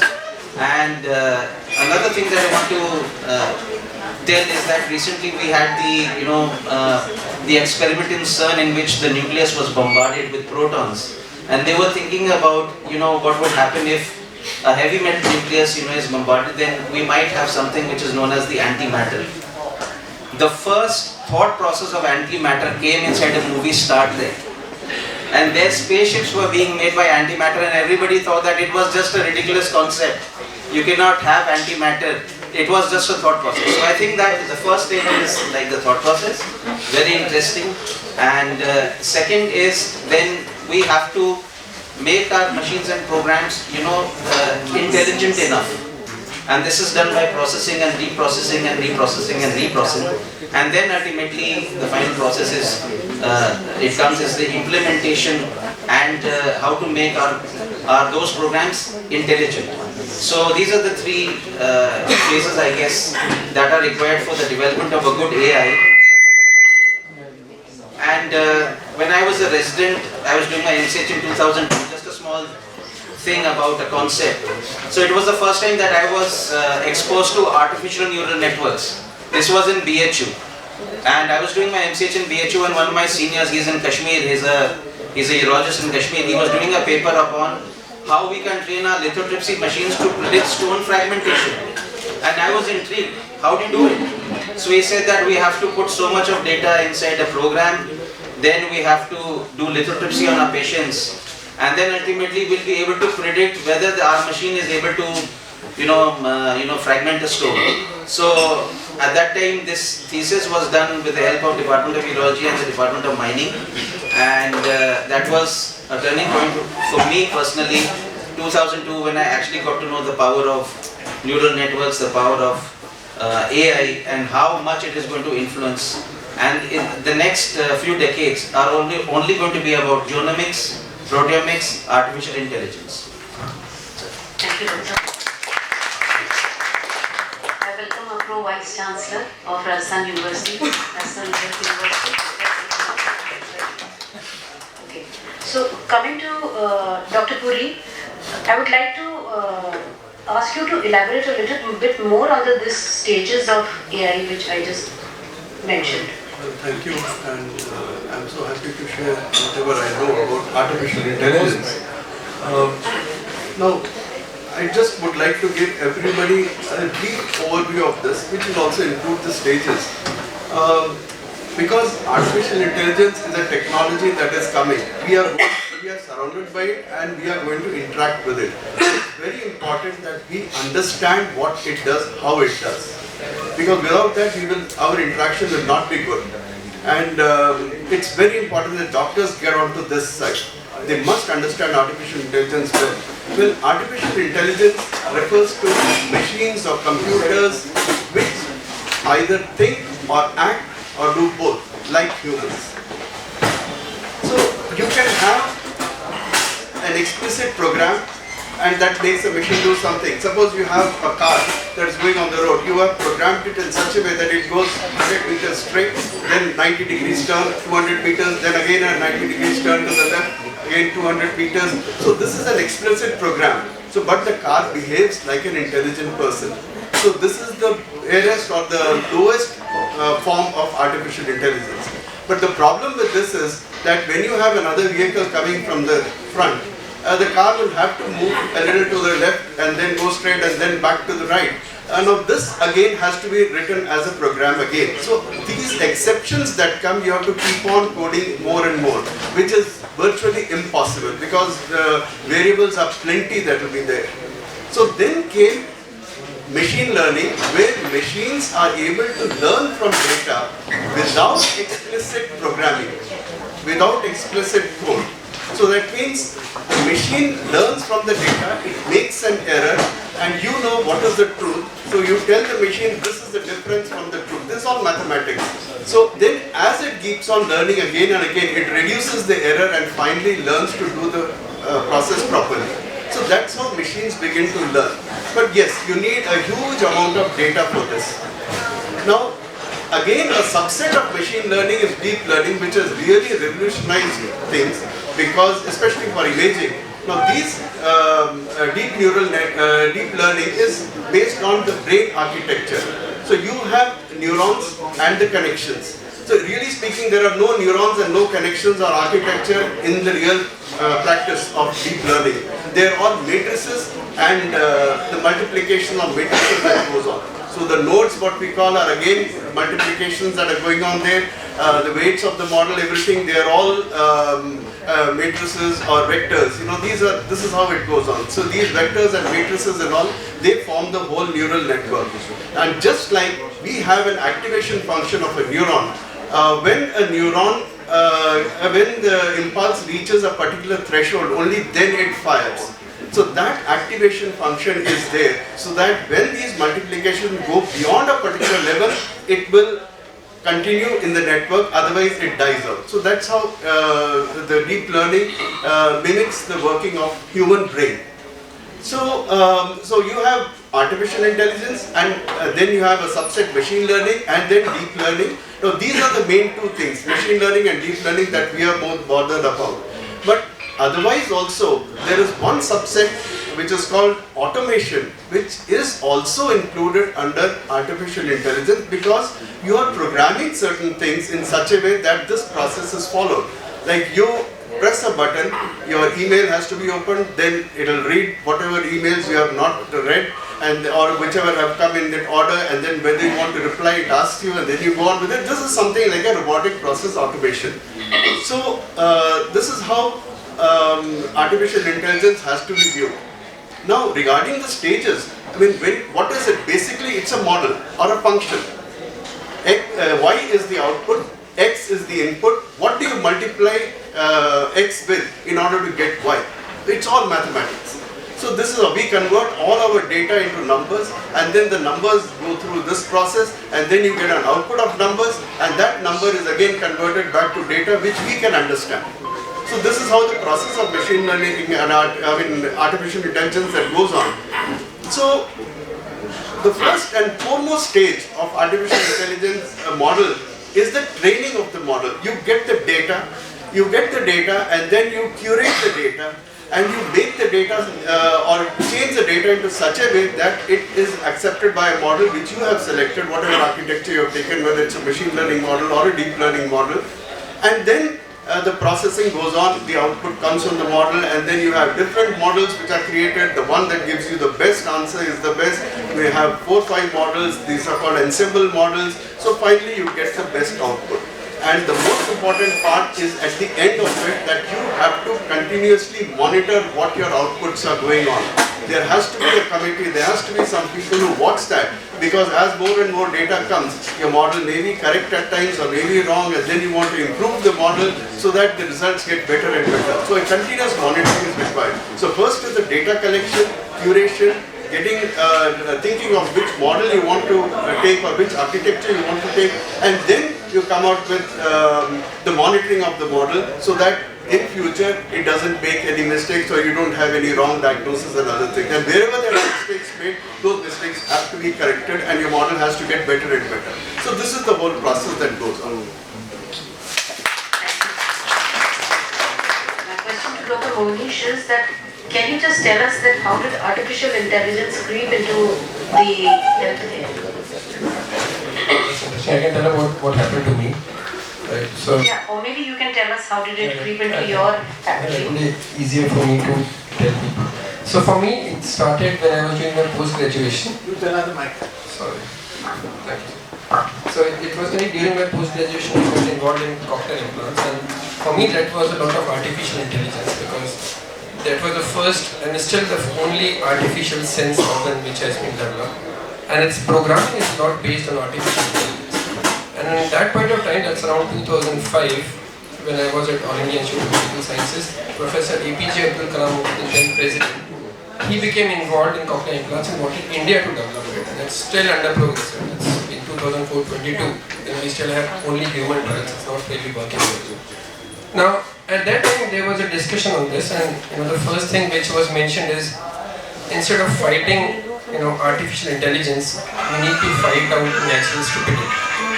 It's kind of artificial versus natural, and intelligence versus stupidity, right? It's probably more difficult to fight natural stupidity. And so that's why, to help people who are stupid like me, we need artificial intelligence, because we cannot comprehend the same thing repetitively with the same perseverance, giving the same results again and again, which a computer would do.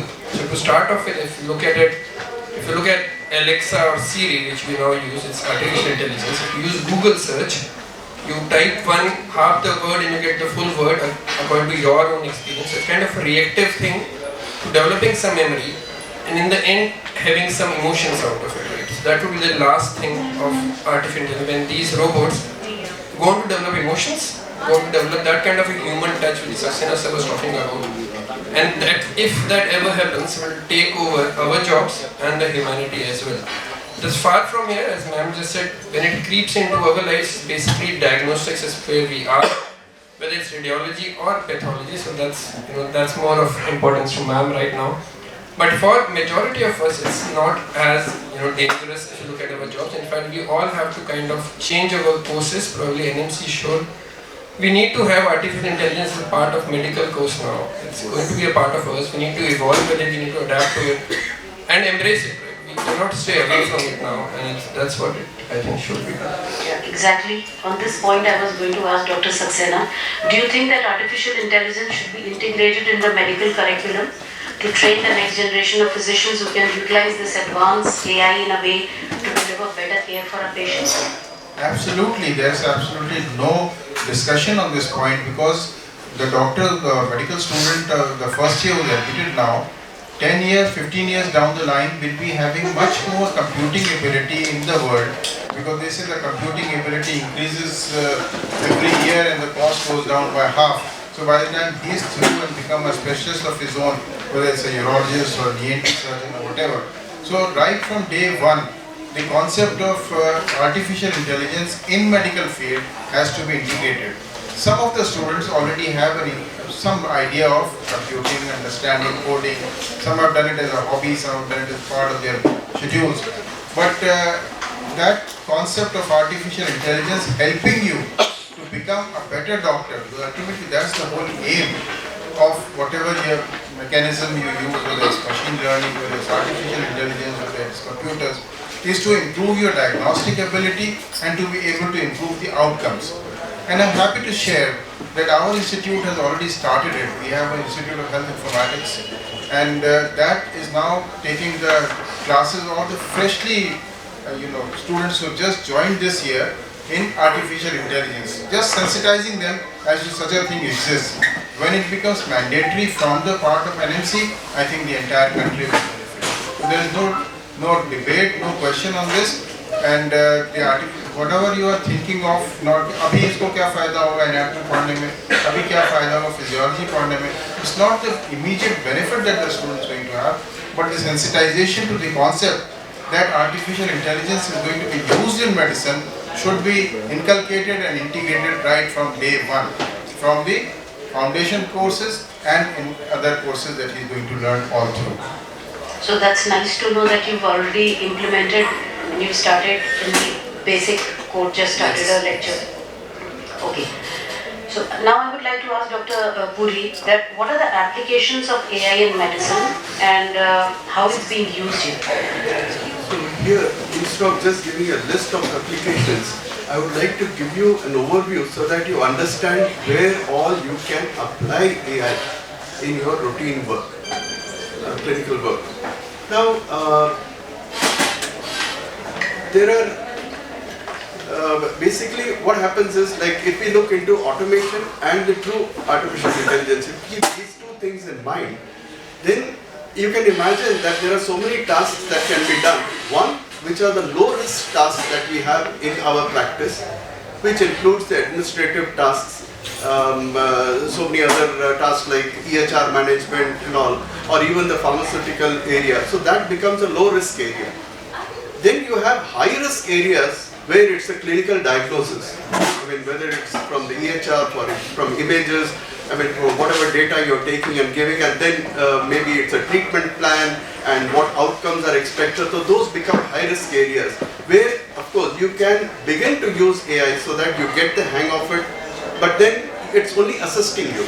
It's augmenting your decisions and other things. So that's where the low risk part comes, high risk part comes in. That is clinical decision support. I mean, whatever data has been collected, you come to a conclusion and then you go on with whatever you want to do in future. When the computer tells you what the diagnosis is, it seconds out some images.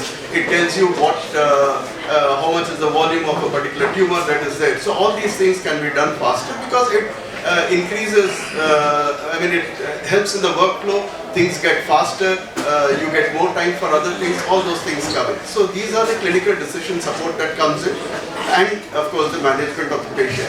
But in administrative tasks, like if you want to just have a patient appointment and their scheduling, reduce the patient wait times, all these places AI can help you. So these are again places where you can apply AI. And then of course, the pharmaceutical industry, yes, that is one of the most important places where it has come, and it is already it is put into practice. Drug discovery. Now, if you want to discover new molecules, yes, you can do it with AI.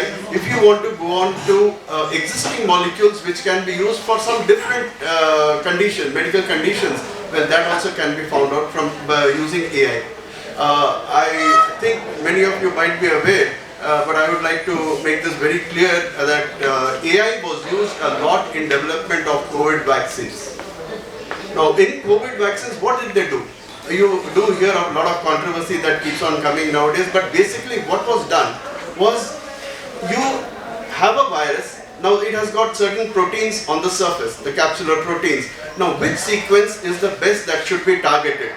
That means you have maybe hundreds of sequences. Which one do you want to target so that those antibodies are formed and then they kill the virus when it enters a vaccinated person? So those things had to be optimized. So the best ones, they were targeted using AI.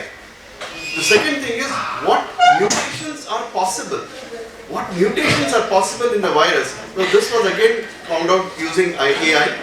Different say environments were given so that you knew what mutations could occur where. So with this you knew what more is going to come. So what more proteins your virus has to target, so that if these are going to come in 2 years' time, your vaccine is going to be effective for 2 years. And during that time, you can again go on detecting what mutations are going to come. And that's why you keep updating and you want to stay one up above your competitors. So this is how it has been used in vaccine development. So the pharmaceutical industry has a lot of AI in it. The administrative areas have a lot of AI that can come in, and of course in the actual clinical practice, whether it is the diagnosis, whether it is the images to help the doctors, or whether to decide the kind of treatment. I mean, for example, today when you have genomics and everything added, say we talk of precision medicine where genomics come in, personalized medicine which is without the genomics, the rest of it is all there, the lifestyle and other things. Now when these things come in, a patient who walks in, and if you have a model with you, the model can easily tell you which cluster he belongs to, which kind, so what is the response expected. So you know which form of treatment is what is to be given. So these are how the applications are done, and this is, once you get a concept of this, you know what is going to be done. So basically what happens is automation, wherever you can put in that, that's a low level artificial intelligence. The other is the probabilities. So what does actually artificial intelligence do? It tells you a list, it gives you a list of probabilities. Now when we were in the medical school, the professor would ask us, okay, what's your diagnosis? Yes sir, this is the diagnosis. What other possibilities are there? That means you give the differential diagnosis. Now basically it is a differential diagnosis that comes out from your brain, and the highest probability is the diagnosis. So the models also work in the same way.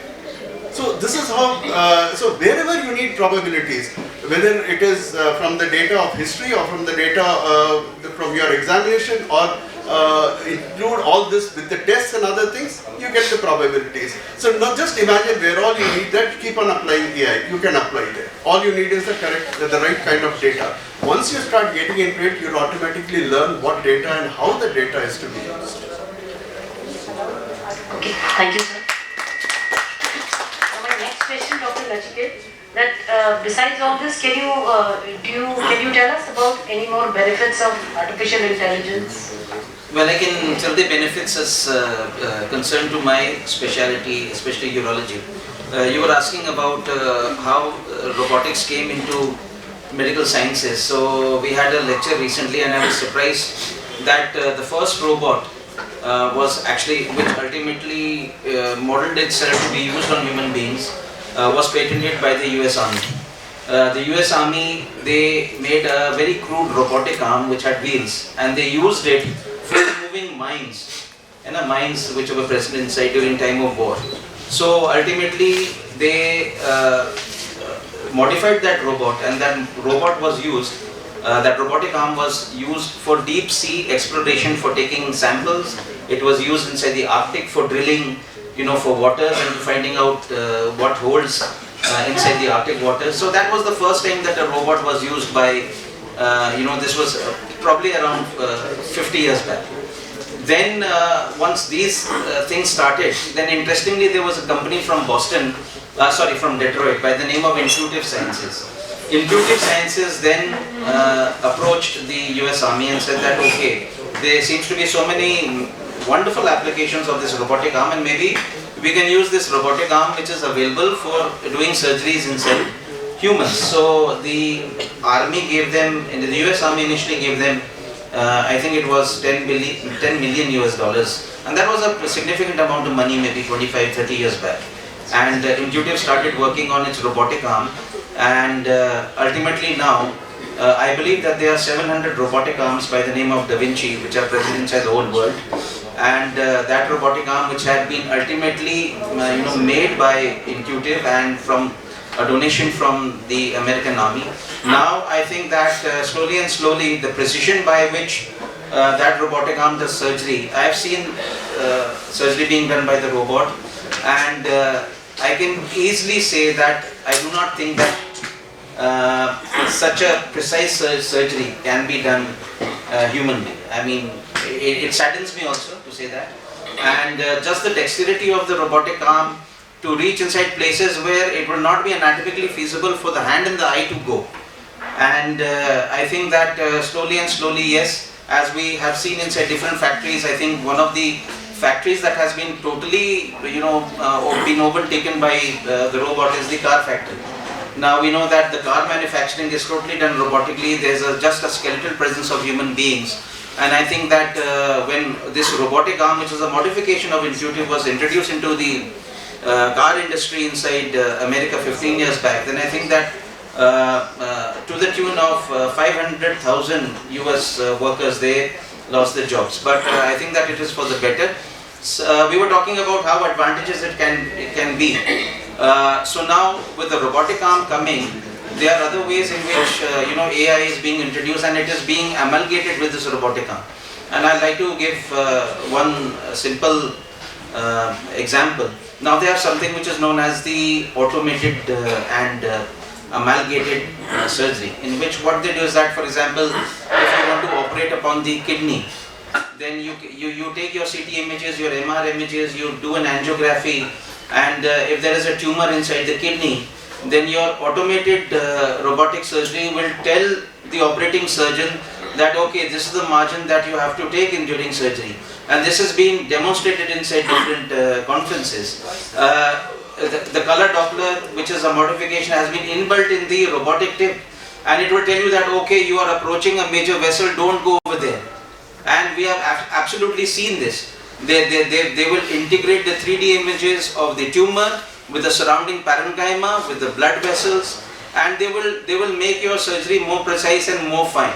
So I think that all these automated and augmented reality are coming up inside a big way, Even in neurosurgery, it's not my branch, but I've heard that stereotactic surgery is going to be used. It's going to be the big thing because you want to preserve as much as brain function as possible. So I think that the neurosurgeons, they are going to be benefited by AI tremendously. And but again, as I was telling you that maybe is it going to replace surgeons? Is it going to replace doctors? So I have a very fun scenario that I'd like to put in front of you. So the year is 2543 and we are inside our military hospital, which is based inside Venus, and over there the intergalactic prime minister is undergoing a robotic prostatectomy, and all of a sudden the robotic arm jams and he's bleeding and he's bleeding and he's bleeding, and ultimately he expires just because nobody knew how to do an open prostatectomy.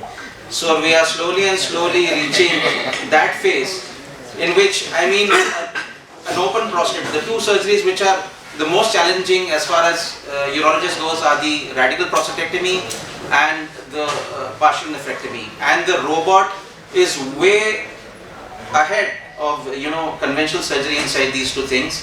But sometimes we do have challenges even when the robot is working, and this is a very natural type of situation that I put. When you have malfunctions, when things don't go right, then you still have to have that human touch that we need. That's the backup will always be there. So we are always there as a backup, even if the AI goes ahead, Right. Prostate surgery with some robots. We do prostate surgery in the base of time with robots. So it's not just urology, ENT also does it. So when the institute gets it, we also have a part of it. Now, sharing. Yes, so let's see. Now my point is that you would still require a human brain behind those robotic arms, and you cannot leave that robot on its own to do any kind of surgery, and because they are bound to fail at times. For example, if you look at ECG, look at the most basic ECG, and there are artificial intelligence softwares which would read out your ECG and they would report. How many of these cardiologists really even today believe on that report? Nobody would, right? And that's been there for quite some time. It's similar for me is like a brainstem evoke response, right? For hearing evaluation, and then AI machine, when you are doing a hearing evaluation, would tell you that this is the kind of hearing loss which is there. But I would still never trust it. Right? So the brain, whether it's reading an ECG or an audiometer report, would still be a human brain which would usually supersede that AI machine. That's the scenario today. For 2543, things may actually change, but I still don't see a replacement of the human brain. We will still be over these, and if we are not, the mankind will actually go away. That's where I look at it. Right now, the other disadvantages, could be over-reliance on these machines. If you really think that they would do everything for you, you are actually landing up in a lot of complications, and that's why probably your mortality figures will go down. The other issue is also that we believe that we understand it too well. We really don't understand it. For me at least, I'm sure, I don't really realize the limits to which this AI can go. And somewhere or the other down the line, there is going to be a lot of moral as well as legal issues coming into place, because we don't have the medical legal issues correctly placed even right now. If we start believing AI, those medical legal issues would actually be a lot of issues. Yeah, I'm going to come to that point also. Yeah, so that's going to be a big disadvantage, and that's a burden which we have to bear.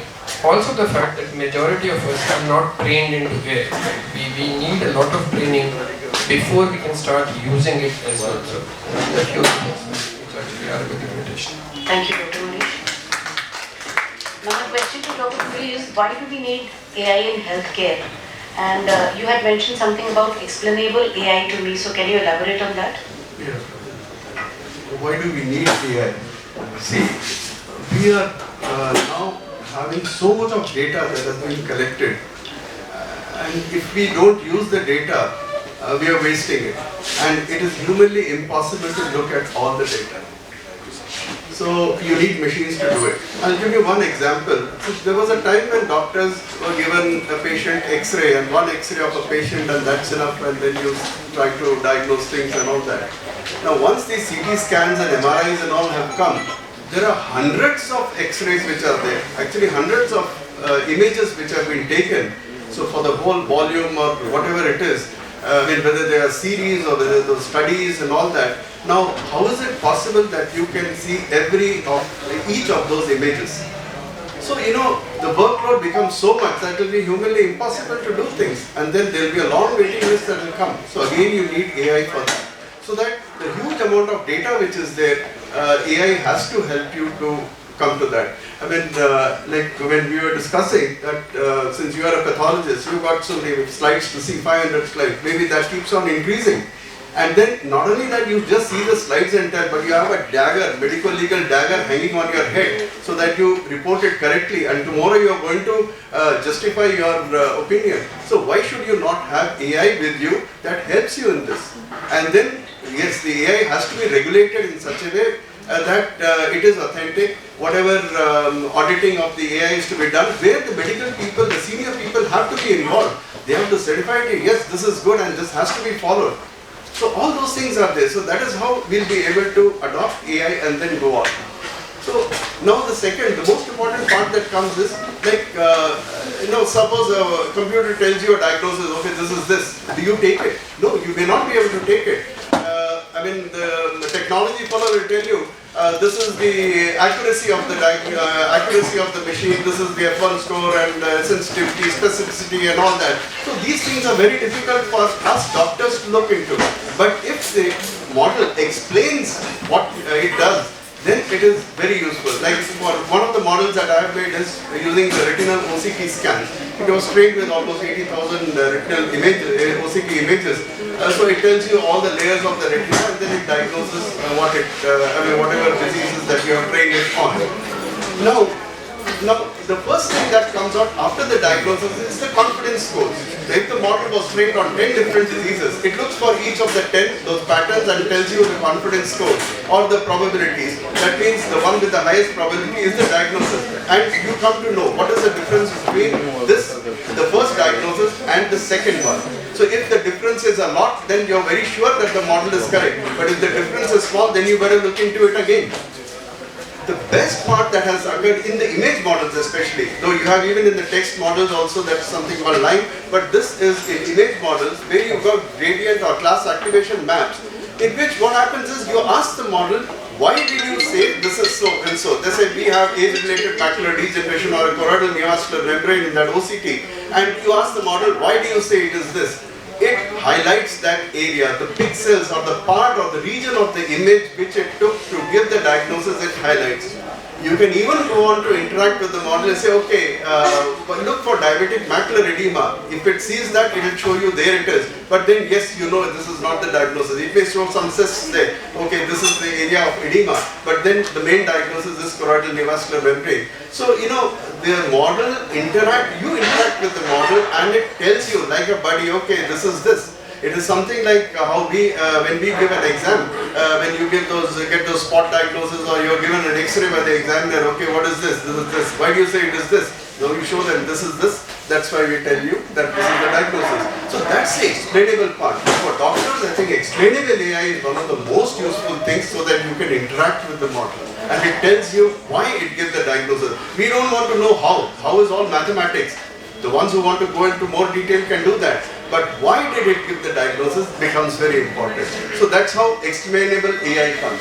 And you come to know the features, even if it's in a text-based model, a regression model where it tells you, gives you output certain numbers and all that. So it's all going to tell you why it did so. So once you get the explanation from the model, it becomes more authentic. Now the other thing is, what is very important is that audit trail is there.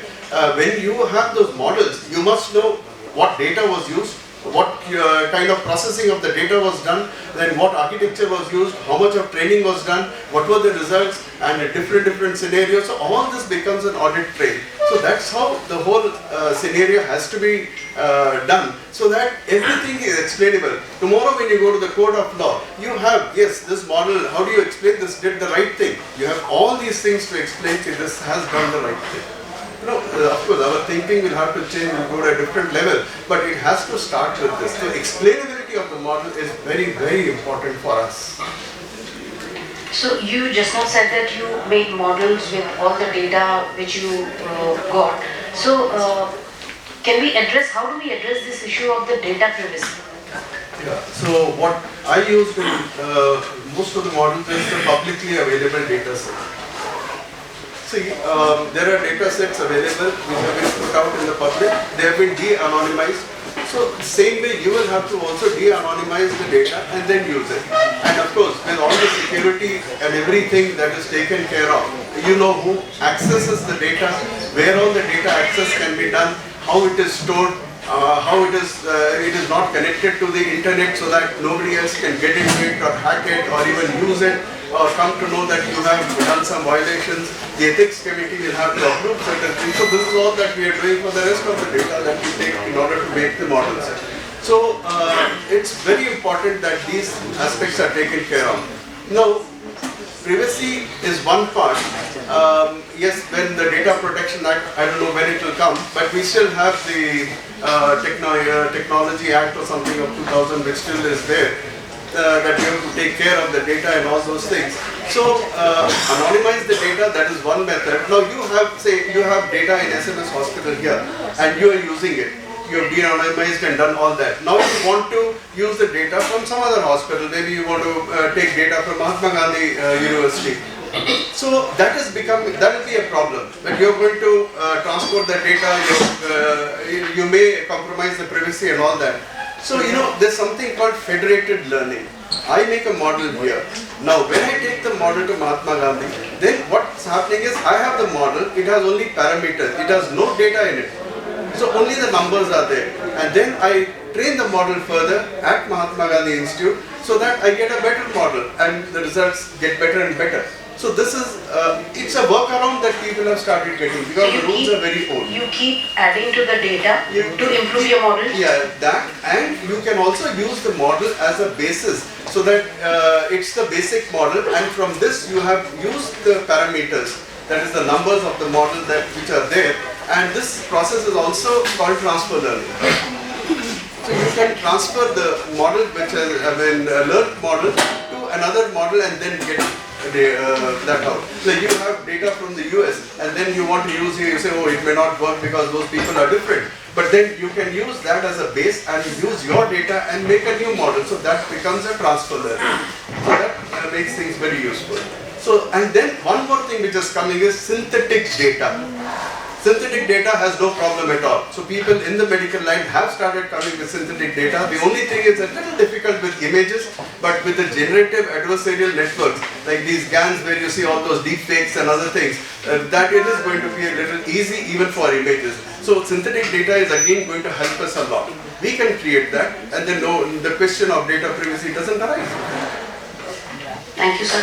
So before putting up the questions to the audience, I would like to just wind up by saying that in the near future we will see a shift in the clinical paradigm as AI applications will find their place in the guidelines and revolutionize the decision-making process.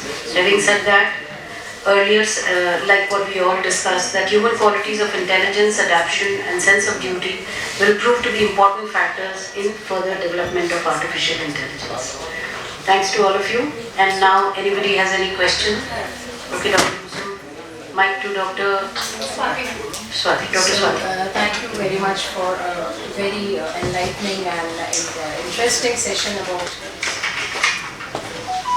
artificial intelligence in medicine. Yes, we know that as we are proceeding further, we have since we are knowing more now, since what we knew probably some 20 years back, we need more aids, more help, more digitalization, more artificial intelligence. What I understood was that as a layman, this artificial intelligence basically works on algorithms.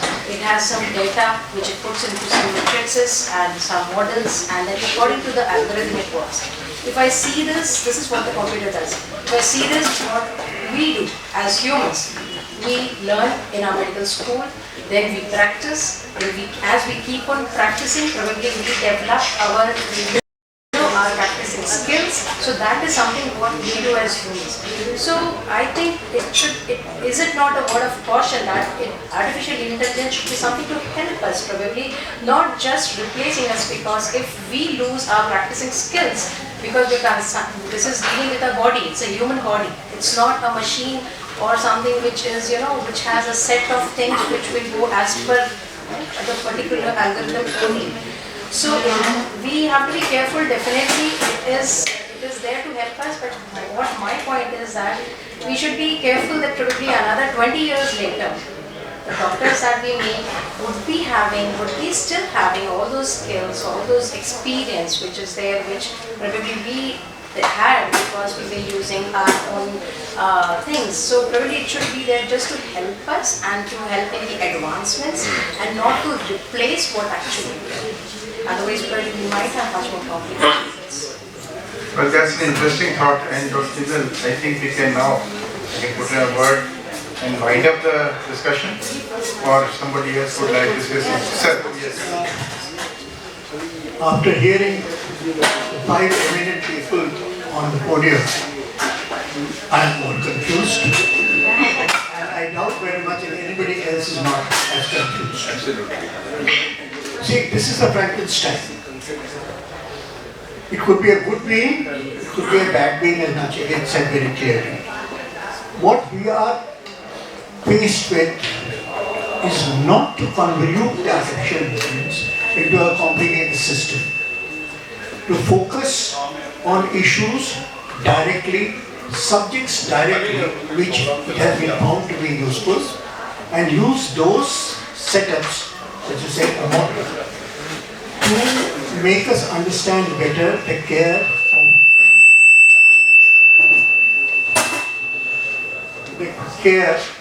of the human being. The first and primary take here is artificial intelligence is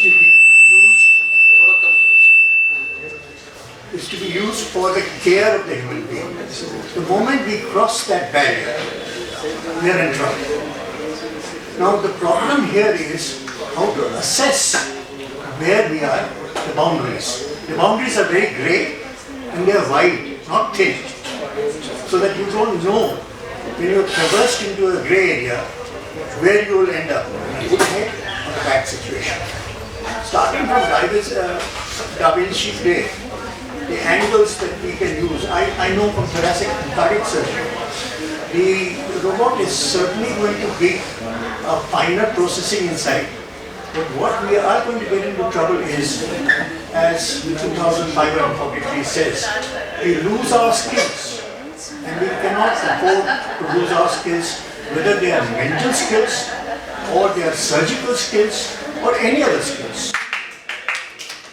So what we have to worry about maximally is that where should we say this far and no more. That is the issue that the humans have to deal with today. Artificial intelligence will go leaps and bounds, and you will find it so fascinating, as I found when I was a 20-year-old and I saw Star Trek. That's the kind of thing. The leaps and bounds of imagination are endless. And therefore we have to be very careful how we trade with artificial intelligence. The more we get to know about it, the more risky it's become. Thank you. I'd like to just comment on that. It's very right what you have said. That is why it's very important that we as doctors are in the driver's seat for getting or implementing AI. It's very, very important because we have lost out with the insurance people, we have lost out to the management people because it was just a doctor and patient. Whatever transaction was there was between the two. There's so many players who got into in the middle, and then who's making most of it? It's the other ones. The doctor has been pushed to the periphery. So don't allow AI to come into that place. You know, there's a saying that if you are not at the table, then you are in the menu. So we better understand it, and then we should be in the driver's seat. It's not it is a technology-driven healthcare that we should drive, not a techie-driven healthcare that we are going to be driven. That's also important. No, but how to prevent misuse of AI? That will be the ethics which will have to come, regulatory bodies from the doctors who will take care of these things. Because the technology people don't understand the risk. He may give you, Netflix may give you a wrong recommendation, say, oh, this movie was useless, not good, fine. But you can't get a wrong recommendation in medicine. So, yeah. Recently, All India Institutes all data has been shaken out. That is why the government is not coming out with data protection law. Yes. Because they themselves will be caught with that. And they want to impose that on the doctor that you pay this many crores of fine if your data is lost. Anybody who uses data or a computer or internet comes under that law. So, those things have to be changed.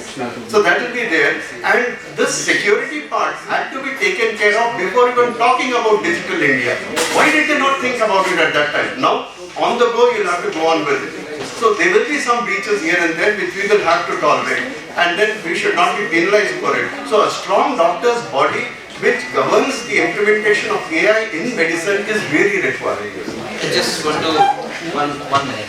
So this is news from day before yesterday in the Times of India newspaper, and 15 days back to 2 weeks back, the New York bar examination, which lawyers have to take, considered to be one of the most difficult bar examinations inside the US, that was conducted 2 weeks back. And do you know who the topper was? The topper was ChatGPT. ChatGPT news has just come two days back. There have been 1 million downloads, and I was also able to download and use ChatGPT, and I just put one word: urolithiasis, stones of the kidney. The amount of thing that I got, it was just going on and on and on and on and on. And after ChatGPT became the topper of the New York bar examination, Harvard, Massachusetts University, they have banned all the students from using ChatGPT, and it has been banned at there. So this is how far now AI is going to come inside, even our education system, and then we have to take a balance. Into your house. Yeah, yes. thank you. Thank you, Anna. Just give me 1 second for the discussion. I am going beyond it because I am Dr. Prasanna Meena, I am Superintendent of Janana Hospital and gynecologist. Sir, as the AI and the human being, they are supporting each other, but they can't replace each other. In the form of that, we gynecologists in the world, we are thinking about the designer babies. And so in designer babies, what we do, we having a help with the AI as well as our own thought process. In all the stem cells and sperm and ovules are created, and we are having all the our Indian things in the mind, like puja part, jo bhi hota hai, it is keeping in mind. So in all the things are collected, and we are proceeding for the designer babies to have a color combination, intelligence, social and family values. All these things are assembled, and the future will come. We can't replace, but we can't live without AI and the human brain. That is my take-home message. Congratulations to all for the nice discussions. Thank you. I'm Dr. Veena Acharya. Hello, I'm Dr. Veena Acharya. This is the last question that we will be taking. After that, you can individually ask any of our panelists whatever you want to ask. Most welcome for that. We are sorry we are late. Sure, ma'am, sure. Supporting them, what they have said. The AI procedure which we are using in our day-to-day practice regarding the screening of cervical cancer, and we have the AI with the softwares with the via positive patients, and that procedure is we are using for the rural populations. And we come to know after the using the via by the nursing staff or the ANA, the picture is coming to us and we are analyzing that picture. So it is quite beneficial for us. That's just it. One last sentence, if you want to say goodbye, is that several decades back, or maybe a century back, when the phone was first invented and when the car first came in, the person who invented it went to the person, said, the President of America at that, कि ये तो हाँ बहुत अच्छी चीज़ है, लेकिन क्या ज़रूरत है? हमारा तो आदमी चिट्ठी लेके चला जाता है. So it's and same with the car. कि हाँ बहुत अच्छा है बोला, लेकिन हमारे घोड़े अभी मरे थोड़ी हैं. So just that the artificial intelligence at the level 20 years down the line, how it will happen, what will happen, we don't have the intelligence, artificial or natural for that. Thank you. Thank you so much everyone for being a good audience and the nice questions.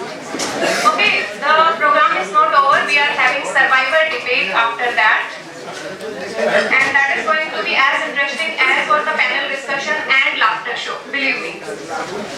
But before that, I would like to felicitate our panelists and moderator.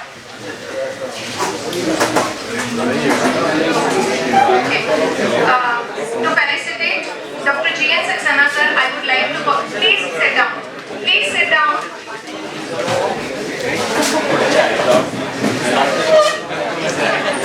To felicitate Dr. G.N. Saxena sir, I would request Dr. Amit Sharma sir to kindly come on stage.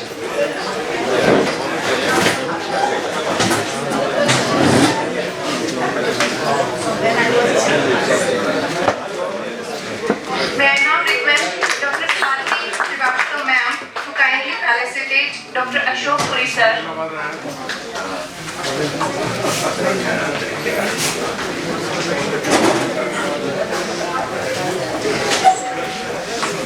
I will request Dr. Anurag Thakur sir to kindly felicitate Dr. Mohanish Grover sir.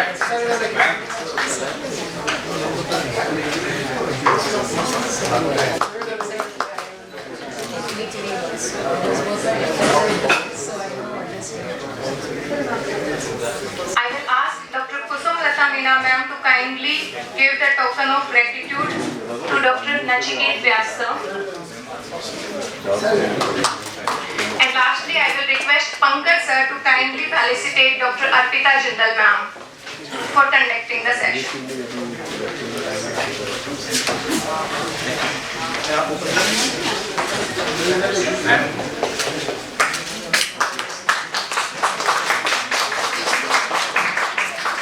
May I now request Dr. Ovi Nagar ma'am to kindly give a token of gratitude and respect to Gautam sir.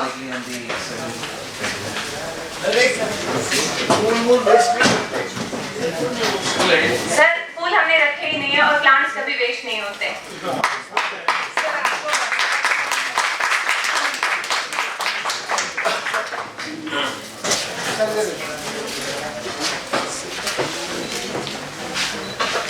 Now I request Dr. Swati Srivastava ma'am to kindly give a token of love to Nirmal Singh.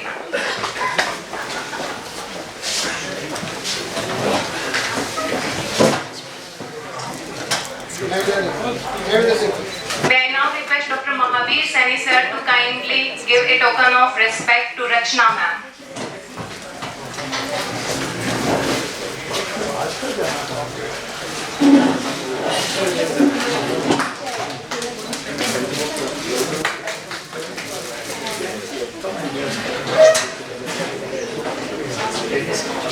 Thank you so much. But Heidi is ready for the chief guest and panelists and moderators. But the contestants who are participating in survivor debate, please have a little bit more patience. And the audience also, we are about to start in just 1 minute.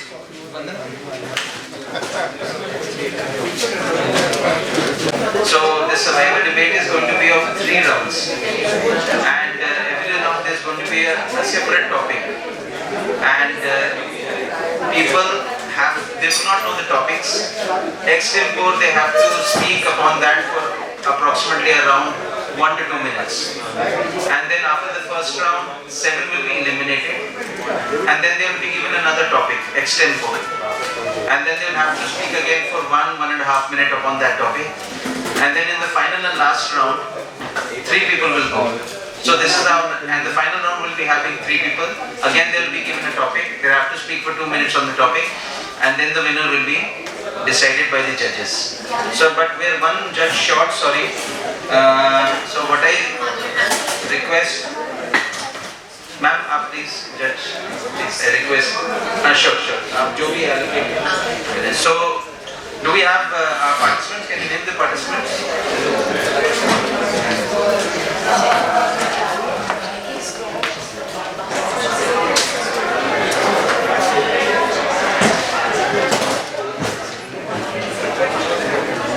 Anyone? Okay, great. At least we have one person. So our next event, Survivors Debate, is much like Squid Game, except I assure you there won't be any bloodbath and billions of cash prize. So the rules are as follows. The contestants will get a topic to speak about on the spot for a minute, and half of them will be chosen to move on to round 2, where they will be allotted a separate topic, the time limit being increased to 1.5 minutes. The final round will see the 3 three best debaters face to face debating on a topic for 2 minutes, each giving it their best shot to be the survivor debater. So the judges for this event in English are Dr. Swati Srivastava ma'am and Dr. Anubhandari sir. Dr. Anubhandari ma'am, I'm sorry. I request Dr. Neeraj Chaturvedi sir and Dr. Ram Gulati sir to please welcome the judges.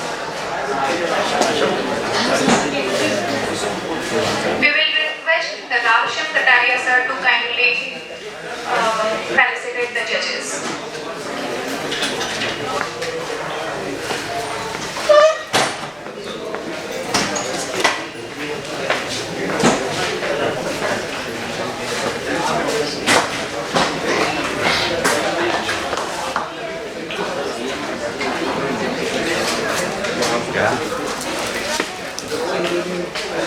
Sir.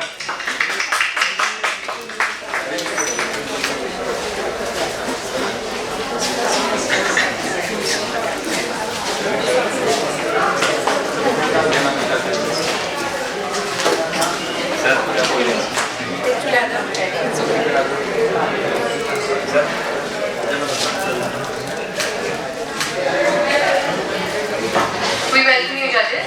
The judges for the debate in Hindi are Dr. Sunil Mahavar sir.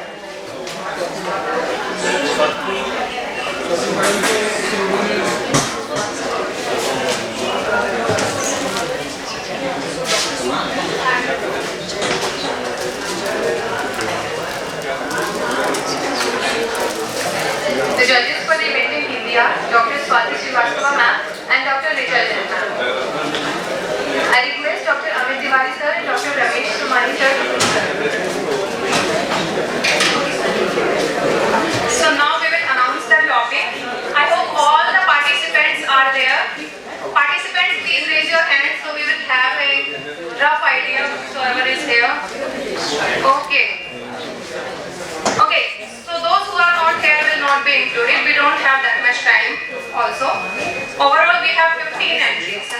So the topic for the first round is, in English I will announce first and then in Hindi. Should we pursue life extension and immortality? क्या हमें जिंदगी के विस्तार और अमरता को पाने की कोशिश करनी चाहिए? And I'm picking the chat. I don't know whose name it is. So it's Dr. Sakshi from microbiology. Is she here?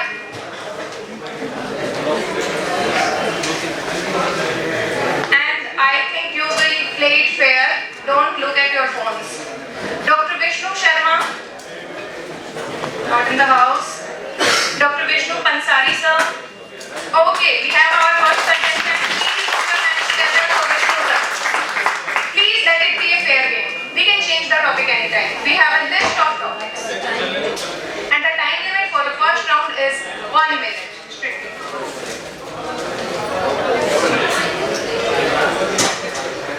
माननीय निर्णायक महोदय, टॉपिक दिया गया है कि जिंदगी में अमरता को प्राप्त करने की कोशिश करनी चाहिए या नहीं करनी चाहिए। मैं कहता हूँ बिल्कुल नहीं करनी चाहिए।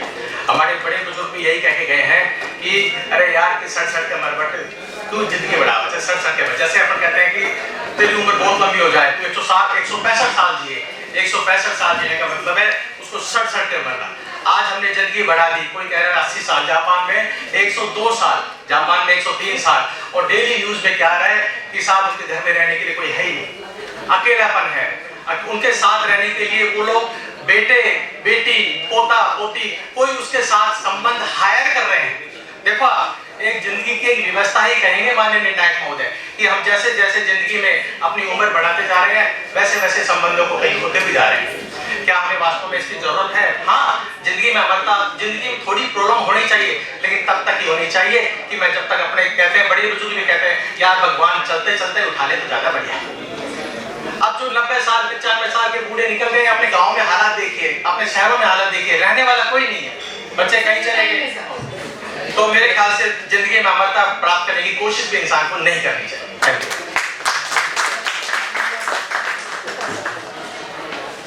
Okay, our next contestant will be Kavya Singhal. She is my co-anchor for today's session, but she didn't know the topic. Your time starts now. The usual saying goes, all is well that ends well. Well, inherent in this is the clause that everything should have an ending. The age-old adage also applies to life. Prolongation of life via medical procedures and the developments in medical fields to find a cure to age-limiting diseases if it prolongs life beyond the life expectancy, well, it will lead to, most importantly, overcrowding. Our natural resources are already running out. The population has already hit the 8 billion mark. So, do we have the natural resources to support such a large population of people living beyond 80-90 years? Also, we'll have an abundance of old and dependent population, which will be a burden on the youngsters. There will be problems of mental health, which will exacerbate if life expectancy is prolonged. It will also raise the question of justice. Who will be at the receiving end of this immortalization? Time is up. Thank you.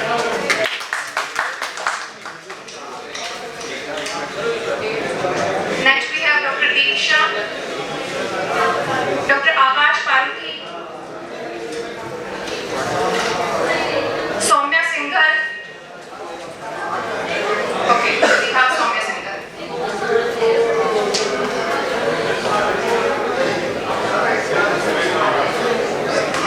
Your time starts now. नमस्कार निर्णायकगण, मुझे ऐसा लगता है हमें अमरता की ओर जाना चाहिए। हमारे देवताओं ने उस अमृत के लिए ही लड़ाई लड़ी थी। यहाँ पे मेरे कई सारे सहभागी ऐसा बोल रहे हैं कि अगर लोग अमर हुए तो ओवरक्राउडिंग, जिसे हम बहुत सारे लोगों का होना बोलते हैं, वो बढ़ जाएगा। लेकिन क्या हम ये क्यों भूल जाते हैं कि अमरता के साथ साथ अच्छा श्वास, अच्छा दिमाग भी आता है। केवल अमरता उस तरह से ही नहीं कि आप केवल जीते जा रहे हैं और आपके पास करने को कुछ नहीं है, आपके हाथ काम नहीं कर रहे, आपके पैर काम नहीं कर रहे। अमरता पूरी तरह से होती है, आपकी बॉडी का, आपके शरीर का हर एक अंग अच्छे से काम करना चाहिए, तभी उस अमरत्व का महत्व है। अमरता हम ये क्यों बोल रहे हैं कि जब हमारे पास बूढ़े लोग ज्यादा हो जाएंगे तो हमारे ऊपर उनकी बर्डन बढ़ जाएगा। ये एकदम गलत है कहना। हम भारत में हमेशा से ये विश्वास करते हुए हैं कि जो बूढ़े लोग हैं वो ही हमारी असली नींव रखते हैं, क्योंकि हमें पता है जब हम पैदा होते हैं तो हमारी दादी नानी वे आके हमें घुट्टी पिलाती है। Thank you.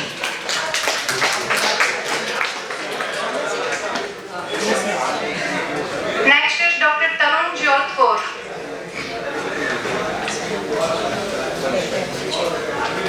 Your time starts now. Good afternoon, esteemed dignitaries and everyone. I'd like to go in favor of against the motion that we should not strive for immortality, because everything that starts has to go to an end. There is a circle of life. There is not a never-ending line of life. It's a circle. It has to come full circle. If it starts, we have a purpose. We have a purpose to fulfill here. We have a purpose in our childhood, in our adolescence, in our old age, and we have a trajectory that we have to follow. We have a path where in what areas of life do we have to excel, in what areas of life do we have to conduct activities that have a time. So if we have an improportionate time, we don't have a deadline in our mind to know that, okay, my time is up now. That is what our time is up. Thanks.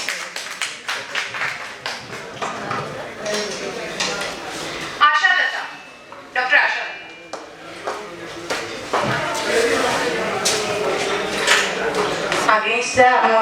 मेरे according अमरता जरूरी नहीं है, जीवन श्रेष्ठ होना चाहिए, लंबा नहीं। भगत सिंह ने छोटे से जीवन में वो कर दिया था जो बड़े शहीद नहीं कर पाए, अभिमन्यु वो कर गया जो महाभारत में कोई और याद नहीं कर पाए। इमॉर्टिलिटी डिपेंड ऑन द, आपकी उस कंडीशन पे डिपेंड करती है, फिजिकल कंडीशन, और उनको अलाउ जीवन जीने की सुविधा बेहतर होनी चाहिए, पर जीवन की लालसा ना होनी चाहिए। ए नर, जीवन में कुछ ऐसा कर कि तेरा नाम छोटे से जीवन में भी रच जाए, बड़े की मनसा ना कर। हमारी सब सुविधा सुधरनी चाहिए, पर अमरता का मोह त्याग देना चाहिए, जैसे हमारे देवताओं ने अमृत को त्याग दिया। इसलिए इमॉर्टिलिटी जरूरी नहीं है, जरूरी है जीवन की श्रेष्ठता और गुणवत्ता। इसलिए मैं ध्यान देना चाहूंगी कि जो हमें अब बेसिक प्रॉब्लम है हमारे जीवन की, उनको सुधार करके हमारा जीवन का मतलब श्रेष्ठता की ओर लेना चाहिए, उसको लंबा नहीं करना चाहिए। प्रॉब्लम हो सकती है, जैसे चाइना और जापान में बूढ़ों की प्रॉब्लम बढ़ गई थी, जवानी जो होती है। Thank you.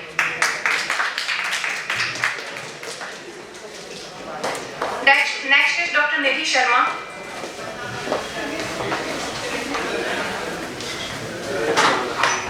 Good afternoon, everybody present here.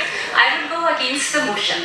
Mortality, longevity, and amarta. These all have been fancy words for us ever since we have been growing up, reading books, watching movies. But do we really need it? I'm not sure. We have just one planet Earth and the resources here are really limited. We need to pass on something for our future generations. What we have enjoyed, revered and really relished, we really need the same to be passed on to our next generation.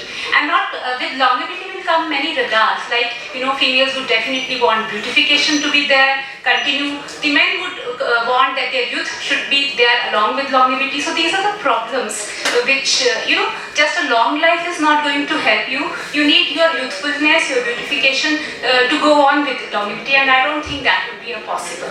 The another problem with longevity is, as I said, that how far would this longevity, would there be no end to it? Your time is up. Thank you.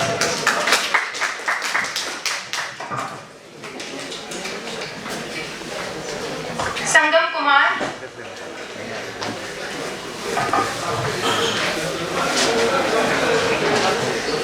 बाबू को शायद जिंदगी लंबी नहीं बड़ी होनी चाहिए। मतलब हमारी जिंदगी कितनी भी लंबी हो, अगर हम उसमें अच्छे कार्य नहीं करेंगे तो उस जिंदगी का लंबे होने का कोई फायदा नहीं है। मेरे विरोधी अमृत के लिए देवताओं की लड़ाई के बारे में बता रहे थे, तो मैं उन्हें कह दूं वो देवता थे, हम इंसान हैं। हम इंसान आज प्रकृति को हर दिन कुचलने की कोशिश कर रहे हैं। प्राकृतिक संसाधनों का हम जो उनको मिटा रहे हैं, वो हमारी आगे आने वाली पीढ़ियों के लिए कितना खतरनाक हो सकता है। और मुझे लगता है कि हमारा जीवन एक नाटक की तरह है जिसमें हमें किरदार दिया जाता है। और आपको बता दूं, कोई भी फिल्म वर्षों तक थिएटर में नहीं चलती है, तो हमें अपना किरदार निभाकर हमें अपने समय पर लौट जाना चाहिए, क्योंकि ये एक सर्कल है, हमें इसको पूरा करना है। इसका मतलब ये नहीं कि हम लंबे समय तक जीते रहें, इससे औरों के ऊपर दबाव पड़ता है। धन्यवाद।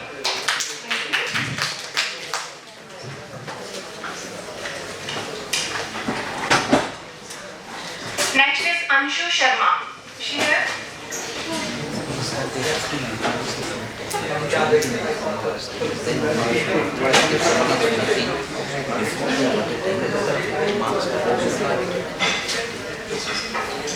Your time starts now. Good afternoon, everyone. कभी-कभी बारिश की बूंदों को देख के ख्याल आता है कि आसमान में इतना ऊपर जाके भी ये वापस नीचे क्यों आती है। ऐसे ही रिग्रेट्स होते हैं। जब हम बड़े हो जाते हैं तो हमें लगता है कि बचपन दोबारा जी लेंगे, तो जब हम इमॉर्टल हो जाएंगे तो हमें कितने सारे रिग्रेट्स हो जाएंगे। हमने तब ये नहीं करा, काश हम इस स्पेस में दोबारा जा सकते, काश हम ये कर सकते, काश हमने इंजीनियरिंग ली होती, काश हम मेडिकल में ना होते। एंड मोस्ट इम्पोर्टेंटली हमें लॉन्जेविटी के ऊपर रिसर्च करनी क्यों है। हमारे पास कितनी सारी मैटरनल डेथ्स है, प्रीमैच्योर डेथ्स है, कैंसर है, even depression and so many mental disorders are there. So why aren't we addressing the issues that are of current matter. Like अभी हमारे पास इतने इश्यूज है, हम उन्हें एड्रेस करें, उनके ऊपर वर्क करें, उनके ऊपर अपनी एनर्जी को यूटिलाइज करें, so that would be much more useful and beneficial for us. And longevity में भी हम एक अर्थ पे अभी बिना लॉन्जेविटी के इतनी सारी पॉपुलेशन को सस्टेन नहीं कर पा रहे। सो थिंक अगर हम सब इमॉर्टल हो गए, सो गॉड नोस इस प्लैनेट, इस सोलर सिस्टम का क्या होने वाला है। Your time is up. Thank you.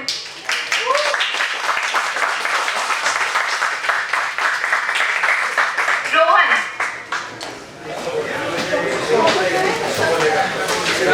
वो कुछ नहीं बहुत कुछ बोलेगा, वो स्टेज पे आ गया, ये उसकी प्रेजेंस काफी है। Okay? My argument is for immortality. अगर मैं आपको अभी बोलूँ कि 10 मिनट में आप मरने वाले हो और मैं बोलूँ कि इस गोली से आप जिंदा हो जाओगे, तो आप उसके अगेंस्ट आर्ग्यू करोगे कि इमॉर्टलिटी बहुत गलत है, बहुत गलत। कोई नहीं कहेगा ऐसा। अगर मैं कह दूँ कि आप 500 साल जी सकते हो तो सब कहेंगे। तो इमॉर्टलिटी शायद बुरी है, लेकिन प्रोलॉन्ग लाइफ जैसे 500 साल, 1000 साल, इतने साल जीना बहुत सही रहेगा, क्योंकि अपना दिमाग इस लेवल पे डेवलप हो चुका है इस टाइम की 80 साल बहुत नहीं है अपने से बहुत सारी चीज़ करनी होती है, बहुत सारे रिग्रेट्स रह जाते हैं। जिस मरते हुए इंसान से अपन पूछेंगे कि भाई तेरे कुछ करना था, तो शायद वो कहेंगे, शायद वो इतने बूढ़े हो चुके होंगे कि अब उनका चाहत नहीं रही होगी। पर किसी जवान मरते हुए से पूछेंगे तो उसके पास अभी भी बहुत कुछ है करने।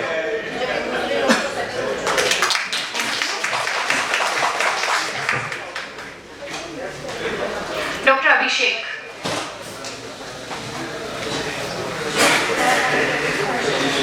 अरे मेरा टॉपिक है। हाँ सोचिए, जिस टॉपिक के बारे में मुझे पता नहीं तो मैं फेवर हूँ तो जा ही नहीं सकता, अगेंस्ट में जाऊंगा। जाने से पहले दो पंक्तियां कहना चाहूंगा। तकदीर बनाने वाले तूने कभी ना की, तकदीर बनाने वाले तूने कभी ना की, किसको क्या मिला है तो मुकद्दर की बात। दोनों भी हो सकते हैं। मान लीजिए आज हम यहाँ लोग बैठे हैं, लोग अगर कम तादाद में हो तो हम बैठ पाएंगे आराम से। और दूसरा स्ट्रगल किससे? टाइम से। टाइम जब बहुत कम होता है ना तब उसकी वैल्यू होती है।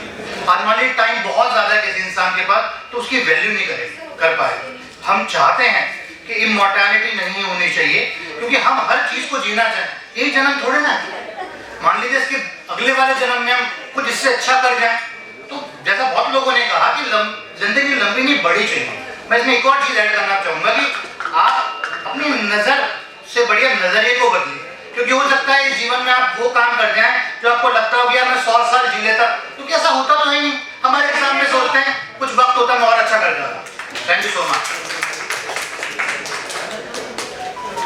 Shailesh Jain, doctor Shailesh Jain.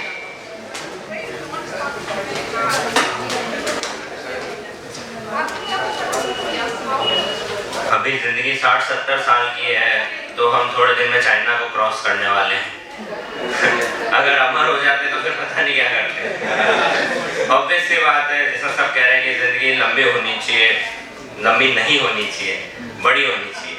So that's it कि भगवान ने है ना हम लोगों को है ना कुछ सर्टेन टाइम दिया है। जैसे मच्छर को 1 दिन, मक्खी को 1-2 दिन।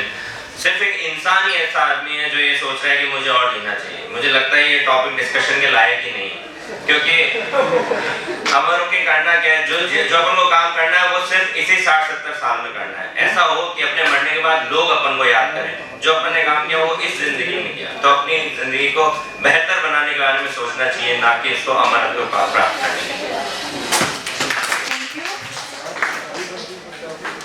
And our last contestant is Yashvardhan.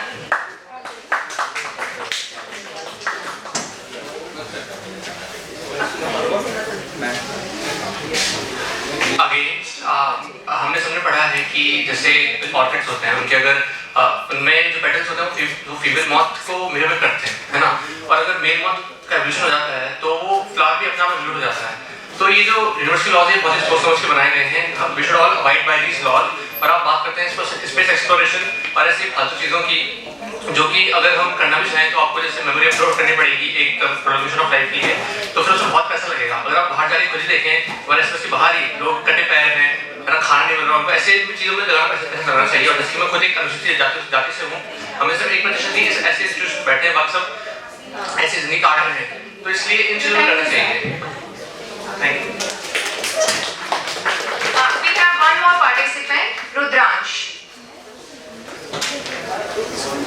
Okay, यहाँ पे सबने काफी सारे अमृत वगैरह की बात करी, पर मैं सिर्फ 5 लॉजिकल पॉइंट्स बताना चाहूँगा कि क्यों नहीं होनी चाहिए मॉडलिटी। फर्स्ट ऑफ ऑल कि इसमें बहुत ज़्यादा रिसर्च क्यों नहीं होनी चाहिए इस पर, क्योंकि बहुत ज़्यादा लेवल ऑफ अनसर्टेनिटी है, क्योंकि इतना उसमें रिसोर्सेज इन्वेस्ट करेंगे, मनी इन्वेस्ट करेंगे, एंड अगर फिर जिन लोगों को इमॉर्टल करना चाहते हैं, जैसे for example let's take Albert Einstein, हमने इतना सब कुछ करके इमॉर्टैलिटी कैसे होगी वो चीज़ अचीव कर ली, वो टेक्नोलॉजी, एंड फिर एल्बर्ट आइंस्टाइन को इमॉर्टैलिटी गिफ्ट करी, एंड फिर पर अगर वो एफिशिएंटली वर्क नहीं कर पा रहे हैं या फिर जिस चीज़ के लिए वो आउटपुट नहीं दे पा रहे हैं, तो इसलिए ये एक तरह से एक सट्टा बन के रह जाएगा कि हमने इतना सारा इन्वेस्ट कर रहे हैं इस चीज़ में, फिर भी कोई चीज़ रिटर्न में नहीं मिल रही है।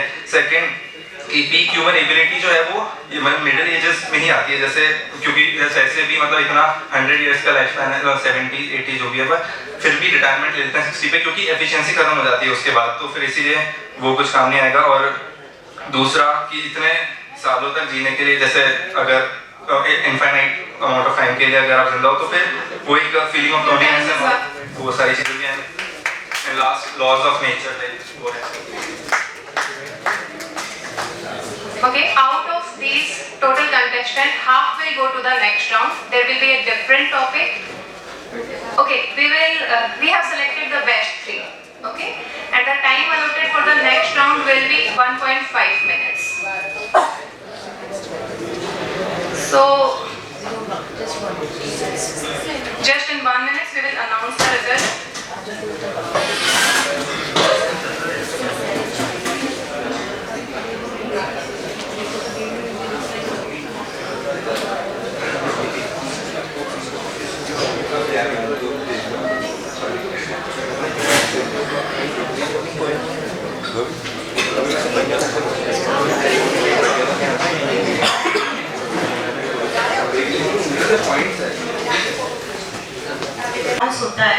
मैं थोड़ा सा मेरे को अच्छा लगा ये टॉपिक, अमरता प्राप्त करनी चाहिए या नहीं करनी चाहिए। जैसे आप लोगों ने फॉर और अगेंस्ट में, ज़्यादातर लोगों ने अगेंस्ट में ही बोला है। हाँ, व्यवस्था बनाने के लिए ये बिल्कुल सही है, आपने सही बोला है। बट एक चीज़ मैं यहाँ कहना चाहूँगी, थोड़ा सा ऐड करना चाहूँगी। दो चीज़ें हैं। एक तो ये लाइफ है, life is of the physical body. एक होती है कॉन्शियसनेस। कॉन्शियसनेस को हम अमरता, कॉन्शियसनेस की हम अमरता प्राप्त कर सकते हैं। और that will not disturb anybody, that will not disturb anybody. But जो हम नेगेटिव पॉइंट्स देख रहे हैं लाइफ के, अमरता के, वो नेगेटिव पॉइंट्स कुछ भी नहीं होंगे, बल्कि life will become better bye achieving the consciousness की अमरता। और एक होती है अपनी फिजिकल बॉडी की जो अमरता है, जिसकी हम सब अभी आज बात कर रहे थे, लाइफ की अमरता जो फिजिकल बॉडी से रिलेटेड है, उसके लिए बिल्कुल सही है। जैसे भी आप लोगों ने कहा है वो बिल्कुल ठीक है, that is the another thing. But यहाँ मैं आपको एक स्टेप और आगे ले जाना चाहती हूँ कि अमरता को खाली लाइफ के सेंस में नहीं देखना चाहिए। लाइफ तो सबकी, जैसे भी बताया था, सबकी लाइफ फिक्स है। मच्छर की लाइफ फिक्स है, मक्खी की लाइफ फिक्स है, हिरण की लाइफ फिक्स है, कुत्ते की लाइफ फिक्स है, हमारे इंसान की लाइफ की भी एक रेंज है, सबकी फिक्स है। तो ये तो फिजिकल बॉडी है, आकार है, जाना ही है, आकार है तो जाएगा ही जाएगा। जो आकार हुआ है तो आकार तो शून्य होना ही होना है। तो ये फिजिकल बॉडी से रिलेटेड है। बट आप taking you the one step ahead कि फिजिकल बॉडी से आप कॉन्शियसनेस, हु एम आई, अगर आप सोचेंगे कि मैं खाली ये फिजिकल बॉडी नहीं हूँ, मेरे को मेरी लाइफ की ही लॉन्गेविलिटी नहीं चाहिए, मेरी लाइफ को मैं अपने आप को जानना चाहती हूँ, मैं हूँ कौन actually, I am not this physical body. तो मैं कॉन्शियसनेस हूँ, मेरी कॉन्शियसनेस की अमरता हो सकती है। तो वो अमरता के लिए हमको प्रयास करना चाहिए। हमारी फिजिकल बॉडी की अमरता की बात नहीं है, फिजिकल बॉडी की अमरता के लिए तो यही है कि हम अगर उसके लिए हम प्रयास करेंगे, हमें बेटरमेंट की, बेटर हेल्थ के लिए प्रयास करने चाहिए, बेटर सिचुएशंस के लिए प्रयास करने चाहिए। लेकिन फिजिकल हेल्थ की अमरता के लिए हम प्रयास करेंगे तो बहुत सारी प्रॉब्लम खड़ी हो जाएंगी। जैसा कि अभी आप सब लोगों ने अभी बता ही दिया, I am not going to repeat that. But मेरा यही कहना है कि go one step ahead. Yes, अमरता जो जिसकी बात करते हैं ना, अमरता, वो कॉन्शियसनेस की अमरता, फिजिकल बॉडी की अमरता नहीं है। अमरता की बात चल रही है तो मैं आपको बताना चाहूँगा कि अभी तक संसार में जो अमर व्यक्ति हैं, मैं उनके नाम आपको बताना है। हनुमान जी को अमरता प्राप्त है, विभीषण जी को अमरता प्राप्त है, अश्वत्थामा, कृपाचार्य, मार्कंडेय ऋषि, परशुराम जी, राजा बलि और वेद व्यास, ये 8 ऐसे नाम हैं जिनको हमारे भारतीय संस्कृति के अंदर अमर माना गया है। अमरता जैसे कि डॉक्टर कुसुम जी ने बताई 2 तरह की है, फिजिकल और कॉन्शियसनेस। लेकिन कुछ नाम हैं वो दूसरी तरह से अमर है। आज अगर मैं बात करूं स्वामी तुलसीदास जी, गोस्वामी तुलसीदास जी की, तो क्या वो अमर नहीं है? क्या हमारे वाल्मीकि ऋषि, हमारे वशिष्ठ ऋषि, हमारे जितने भी अगस्त ऋषि, ये जितने लोग महान हुए हैं, ये भी अपने आप में अमर ही। तो जिंदगी में हमको बस ये सोच रखनी चाहिए कि हम जो कुछ करें श्रेष्ठ करें, प्रकृति के नियम के हिसाब से चलें और जितना अपना बेस्ट दे सकते हैं वो हमेशा देने की कोशिश करें।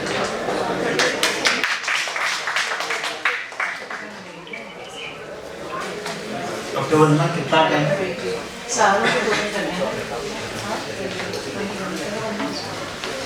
डॉक्टर हर्षवर्धन, आप कुछ कहना चाहते हैं? नहीं। अगर कोई भी श्रोताओं में कुछ कहना चाहे। Meanwhile, we have some participants for experience sharing. You can share your experiences. That I can do. Yes, sure, sir. You're most welcome. That can be anything related to anything. Anything that you want to share.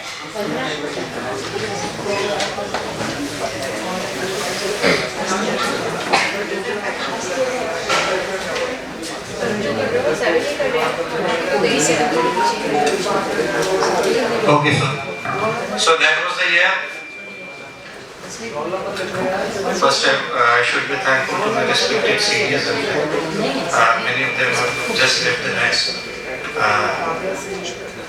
They were all there when I was doing my BBS. So much of the experience sharing. Well, it was the year 1988-89. I was in final year MBBS. Posting लगती थी gynaecology में ज़नाना अस्पताल में, and like a young budding doctor, I was also very inquisitive to see the labor room. So I asked one of my batchmate, my classmate Ashish, he is an anesthetist right now in Dublin. So I asked him कि आशीष labor room दिखाएगा चले? So that was the Saturday I remember. उसने कहा कि उसका मन नहीं था. Sun was setting in, winters थी, घर जाने का मन था. We were on our bicycles, we didn't have anything more vehicles. तो उसका बिल्कुल मन नहीं था. कहता है handy, that's what people used to call me there during my college time. कि हैंडी बाद में चले.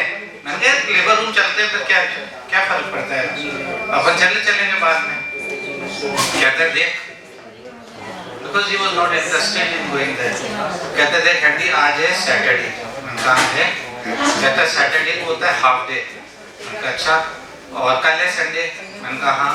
तो देखिए 2 दिन तो डिलीवरी होंगी नहीं, और मंडे को अपन आएंगे तो मंडे की सुबह पक्का 8 बजे आ जाएंगे, and we will go in the and we will see everything and visit the labor room and Zanana as such.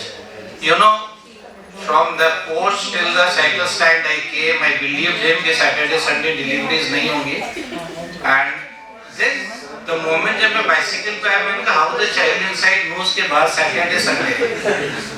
It's a very well, till then I didn't know there was a blackout. So in fact I had made a fool of myself. फिर तो हम चले गए थे घर और definitely Monday को वापस आए. So this was one of my experience which I always narrate because I made a fool of myself. And second था कि I was given my final examination of biochemistry. तो यहीं पे हमारा biochemistry का था. Bharadwaj sir was my HOD.